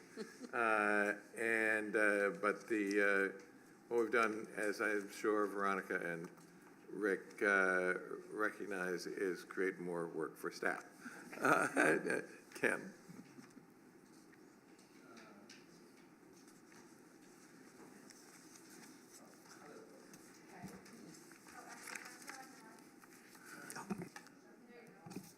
Oh, okay, there we go. Thank you very much. Thank you, Mr. Chair. I just have a question for Frank on this. And before I ask a question, I just want to start by thanking you for raising this. It's very important, obviously, given what we're seeing around the country right now. The question for you is how would you envision the committee enforcing this? And in particular, is it not really subjective about what someone's interpretation of how a state party is actually able to comply with this new mandate that you're putting in there? Yeah, it's, as we did it last time, and I believe you raised the similar questions 4 years ago, and I don't think anybody got their state delegate selection plan rejected because they didn't comply with this. What happens, though, is we can now look through the state party plans, and anyone in the state can look through the state party plans and be aware of the important efforts that are being made in this regard. And so I think it would be the same thing. We wouldn't say, say you had a Republican state, say you had a crazy election administrator, the state party would say, we are trying to get information to the voters that's accurate about elections, and that would be fine. It's not a requirement that they bring about a change in state law. It's simply encouraging them to work with us and focus on this critical issue, and I don't think there's anything issue more important than the attack on democracy that's going on right now. Yeah, I would, Mr. Chair, if I could, I would just want to go on the record again, just like I did 4 years ago, that our association really objects to the use of the National Delegate Selection Plan to go beyond the purview of actually the selection and election of national delegates and the implementation and execution of our national convention. And while I understand why these types of provisions are put in here and certainly understand where they come from, I am not objecting in any way with Frank's desire to make sure that all state parties are in fact doing everything they can to beat back these voter suppression efforts and voter and election subversion that we're seeing across the country. However, the use of this as a tool to sort of create mandates for state parties is really something that we can't abide. Again, who's going to enforce this? It's very subjective, it's very broad, and it could lead to a situation while this committee may decide that they're going to just allow every state to move forward with minimal effort. What happens when the next committee comes down the road and says, we're going to actually not approve someone's national delegate selection plan because they're not doing enough to actually beat back these voter suppression efforts? And what is enough? Minnesota has the resources to actually do this and have a full-time voter protection director, but most state parties don't, right? We have the resources to actually engage in beating back these efforts. Most state parties don't. And so I just want to go on the record again, wearing my ASDC hat and a state party chair hat, and just really object to using this as an instrument to create mandates for state parties. I think it's outside of the purview of what this committee should be doing, and I really worry about the slippery slope of where this is heading. Thank you. Thank you. Thank you, Frank. I think voting and voting processes are an essential part of delegate selection plans. Last year we beefed this up, but the provisions relating to getting rid of direct read electronic voting machines, for example, long precede my presence on this committee. How you vote is an important part of our plan, and this doesn't, and it hasn't, and I can't imagine it would lead to states being sanctioned. What it does do is increase awareness of these efforts, and that's an important goal. Jim? Elaine? I'm quite sympathetic with Ken's position on this, because all of these things are they're big things, which a state party does not necessarily have control over. There's lots of things going on. So, when you know somebody would call me. But what, on the other hand, they're important principles. And obviously, we want to be doing it. Obviously, if states have the resources, they should have robust voter protection situations like we do at the DNC. So what I'm wondering with this whole business, I mean, and it really starts in H, right? H and I. I'm wondering if it doesn't belong in a different place, or somehow a different part of the rules, a different document, because after all, what the rules are for, what most of these rules are for is you can challenge. I mean, most of these rules are set up there so that if there's a dispute and somebody doesn't play by the rules, they can bring a credentials challenge. How would you ever bring a credentials challenge on this? You know, these would be really hard. So I'm just thinking that they're all good. They're all things we believe in. They're all things that state parties should be trying to do. But is there a different place to do them than in the delegate selection rules? We can take another look at this also just in terms of how we express it. For example, just looking at what is on the screen, Rule 1 includes specific steps to be taken for meeting specific goals. Rule 2 expresses a general encouragement of participation in the process. We might even just shift something over there. We could take a look at something like that. Ken, that might meet your concerns. Move it from something that looks like it could be the grounds for a challenge to something that encourages a certain kind of behavior. It's a statement by this committee, by the people on the DNC who take the closest look at voting processes. So let's look at it from that point of view. Molly, did you have an issue? Thank you. Molly McGarrick, Delaware. I have a more minor one, not related to this, so I don't want to step on the conversation if someone has something else to add. No, I think we're ready to move on from this. Okay. With respect to Rule 6D, although I defer to the experts on the placement, 6D talks about very important goal of multilingually providing these rules. My question is around inclusion for people with disabilities, especially people with visual impairments. Depending on how things are posted on the website, they are not able to have their readers.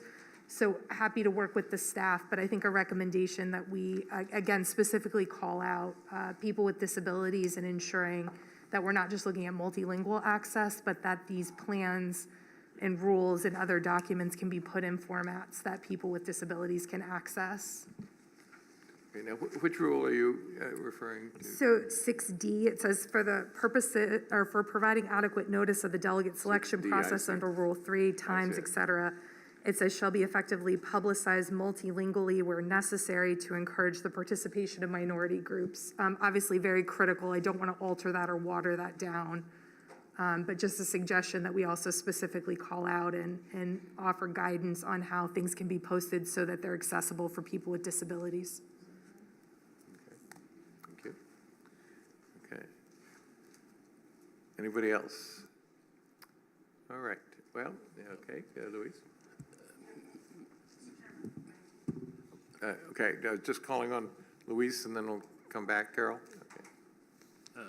Mr. Chairman, Madam Chairman, Chairwoman, I know you mentioned the addition of looking at the DNC elections as a matter of a charter or bylaws change, and that is currently being considered. I just want to point out to the body here that in our Rule 6, Section A.1, the goal, and this is in reference to affirmative action plans, for example, that get submitted to this body for review. Since it's in our rules now that the goal of such affirmative action shall be to achieve participation in the delegates election process and in party organizations at all levels.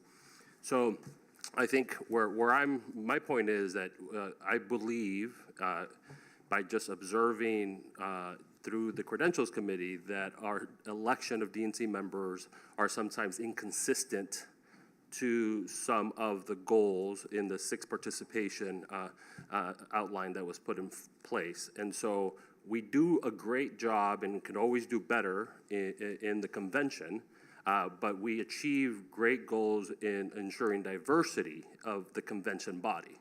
We do a horrible job, I believe, in the diversity of the permanent DNC body or the ways that people are able to participate in these elections. I want to make sure that staff is able to point out in these outreach plans that in our current rules that we have to evaluate how these elections are happening, knowing that the DNC members that get elected in the same year are for the following term. But these are members that are going to be part of the permanent committee and will be delegates in the future. So just want to point out that our existing rules right now, maybe we have to be a little bit more specific about making sure that there is outreach and the timeline of how these DNC members are elected in ways that they promote these elections, how a person could be a candidate for these DNC positions is clearly outlined as a part of that outreach plan that gets submitted to this body. So you're raising this issue with respect to election to the Democratic National Committee itself, which obviously ultimately does affect delegate selection, but not for not for the 2024 election, right. For the 2028 election. So I'm not sure we want to discuss that in this context, but I think we want it on the list to discuss with respect to the charter and bylaws. And I would appreciate, and I would move towards more of a charter or a bylaws change of making it more specific there. But I do want to point out that our existing rules right now, in the plans that are required for state parties to submit, they have to also provide not only the delegate selection, but we should look at how other bodies and how leaders of the party are elected. And so I think that has been lost because we're so laser focused on delegate selection, but our existing rules right now, and counter to what Ken mentioned is saying, adding more burden to the state parties, but our existing rules already requested that, but we haven't really enforced it or paid attention to it. So I just want to make that as a comment. Look forward to the charter or the bylaw modification to make this a lot more specific. Okay, thank you. Carol, did you have something additional? I had a question at our earlier meeting when we went through this before about Rule 10, and Rick reminded me of it the other day that I had asked this question, and it might be that the staff looked at my question and decided it was so dumb we didn't need to talk about it, but I still have the question. In Rule 10A, number 3, this has to do with the presidential preference of party leader and elected official delegates who are given an extra opportunity under this rule to say which presidential candidate they support. Everybody else, you get down to the election of delegates and everybody else has had a chance to say who they're for, but if you're a party leader or elected official, you get another chance in case you haven't done it yet. I think this is a hangover from early days, Elaine, when we had a lot of uncommitted elected officials who wanted to wait until the very last minute and cut a deal. Grandstand, right. I don't think much of that goes on anymore. We don't have many uncommitteds since the first couple of cycles when we had uncommitteds. But what this does in my state and probably some others is throw an extra hour and a half into the process at the state convention, because you got to wait till you elected the congressional district delegates, and then any elected officials want to commit, well, they actually have in recent years, they've done it ahead of time anyway. We don't actually tell our elected officials, we're going to give you another chance. Unless they read the rules, they don't know. So, but I just wonder if this is a necessary complication anymore, now that we don't have a lot of governors and members of Congress cutting deals so that they can commit to a candidate at the last minute.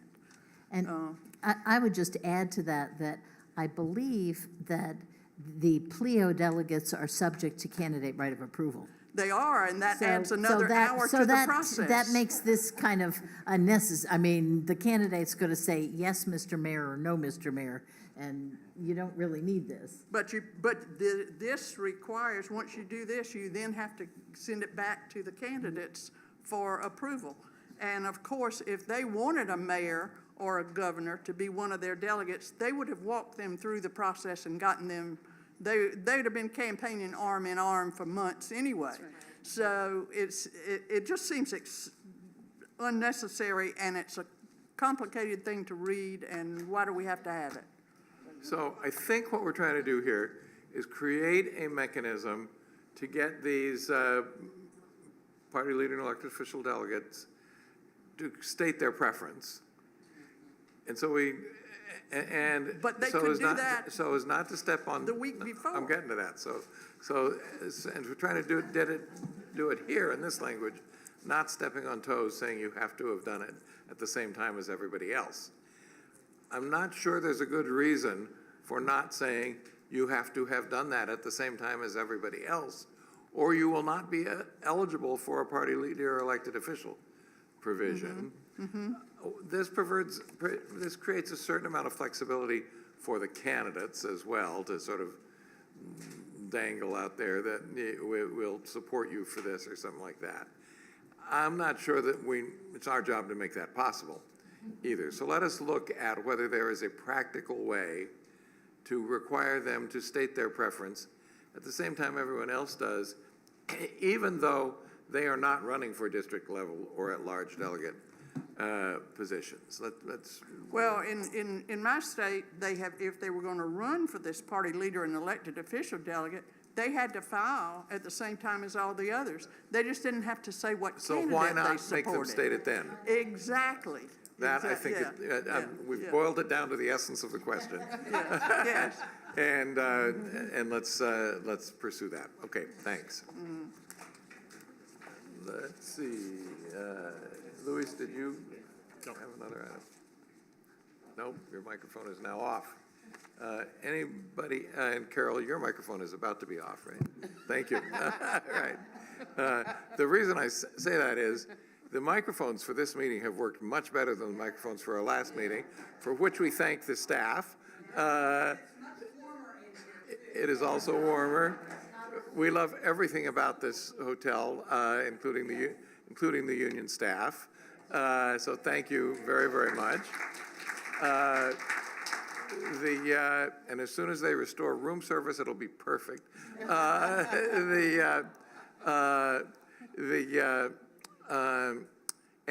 one thing that the microphones at the last meeting were actually more high tech than these microphones. These microphones actually work, but you can only have 3 of them open at a time. So once you get to number 4, you're done here. So, but good, that's a clear rule, okay, which is what we're trying to do here. All right. Let me see. Could I please open the floor one more time before adjourning after this conversation? Sure. Yes, Elaine. Bonus delegates we'll deal with tomorrow when we deal with the charter. Is that right? Okay. I mean the call to the convention. Call, yes. Anything else anyone would like to raise, since our great staff is reminding me to be sure, since we've got the time, give everyone the chance. Yes, Molly. I have a comment. If this is general discussion, I don't have a comment on the selection rules, but you mentioned we could have general discussion, so I'm going to take an opportunity, if we're done with the rules, to ask a question about the questionnaire for states. Okay, Yes. go ahead. So again, Molly McGarrick, Delaware, but Elaine and Ken kind of threw cold water on me a little bit because I was like, ooh, can we put a voter file question in the rules? Again, sorry to really harp on this, but I didn't get a chance to ask our friends in Iowa about their pricing structure for the voter file. And so if there's an opportunity, understand the rules may not be the best place for it. If there's an opportunity with the questionnaire for the early states to put maybe some of these things that we're talking about that again don't fit in the rules, like asking all the states for their voter file pricing structure, asking them to make commitments on early voting or diversity of DNC members, perhaps there's an opportunity to add a question or two to the questionnaire that's going out to the early window states. I frankly was shocked when you didn't raise that question earlier. I was trying to mix it up. I was like, let me ask a different question than voter file. Yeah, no, all right. And we will certainly keep that in mind. Right, Victoria? Absolutely. Veronica, rather? What do that? Okay, I'm getting to the end here. Okay. So, let me see if there's anything else I want to mention here. Okay. If everyone has surfaced everything, we have really run through a whole lot of ground. Seeing no further questions, I did want to take just a moment to note an important milestone. Yesterday, July 7th, was the 76th wedding anniversary of former President Jimmy Carter and First Lady Rosalind Carter. They were married, of course, in Plains, Georgia, on July 7, 1946. Their 76th anniversary makes them the longest married presidential couple in U.S. history. My understanding is the Carters enjoyed some ice cream to celebrate the occasion, and I know that we all send them best wishes and very warm regards. With that, I want to thank each of you again. I also want to thank the Party Affairs and Delegates Election staff, the whole DNC team, I've already mentioned the Omni Shoreham Hotel staff, the AV technicians, our interpreter, and our court reporter for making today happen. I've said that we are really thrilled to have our parliamentarian back. We have completed our business today. Without objection, we will stand in recess until 9 o'clock tomorrow morning. Okay.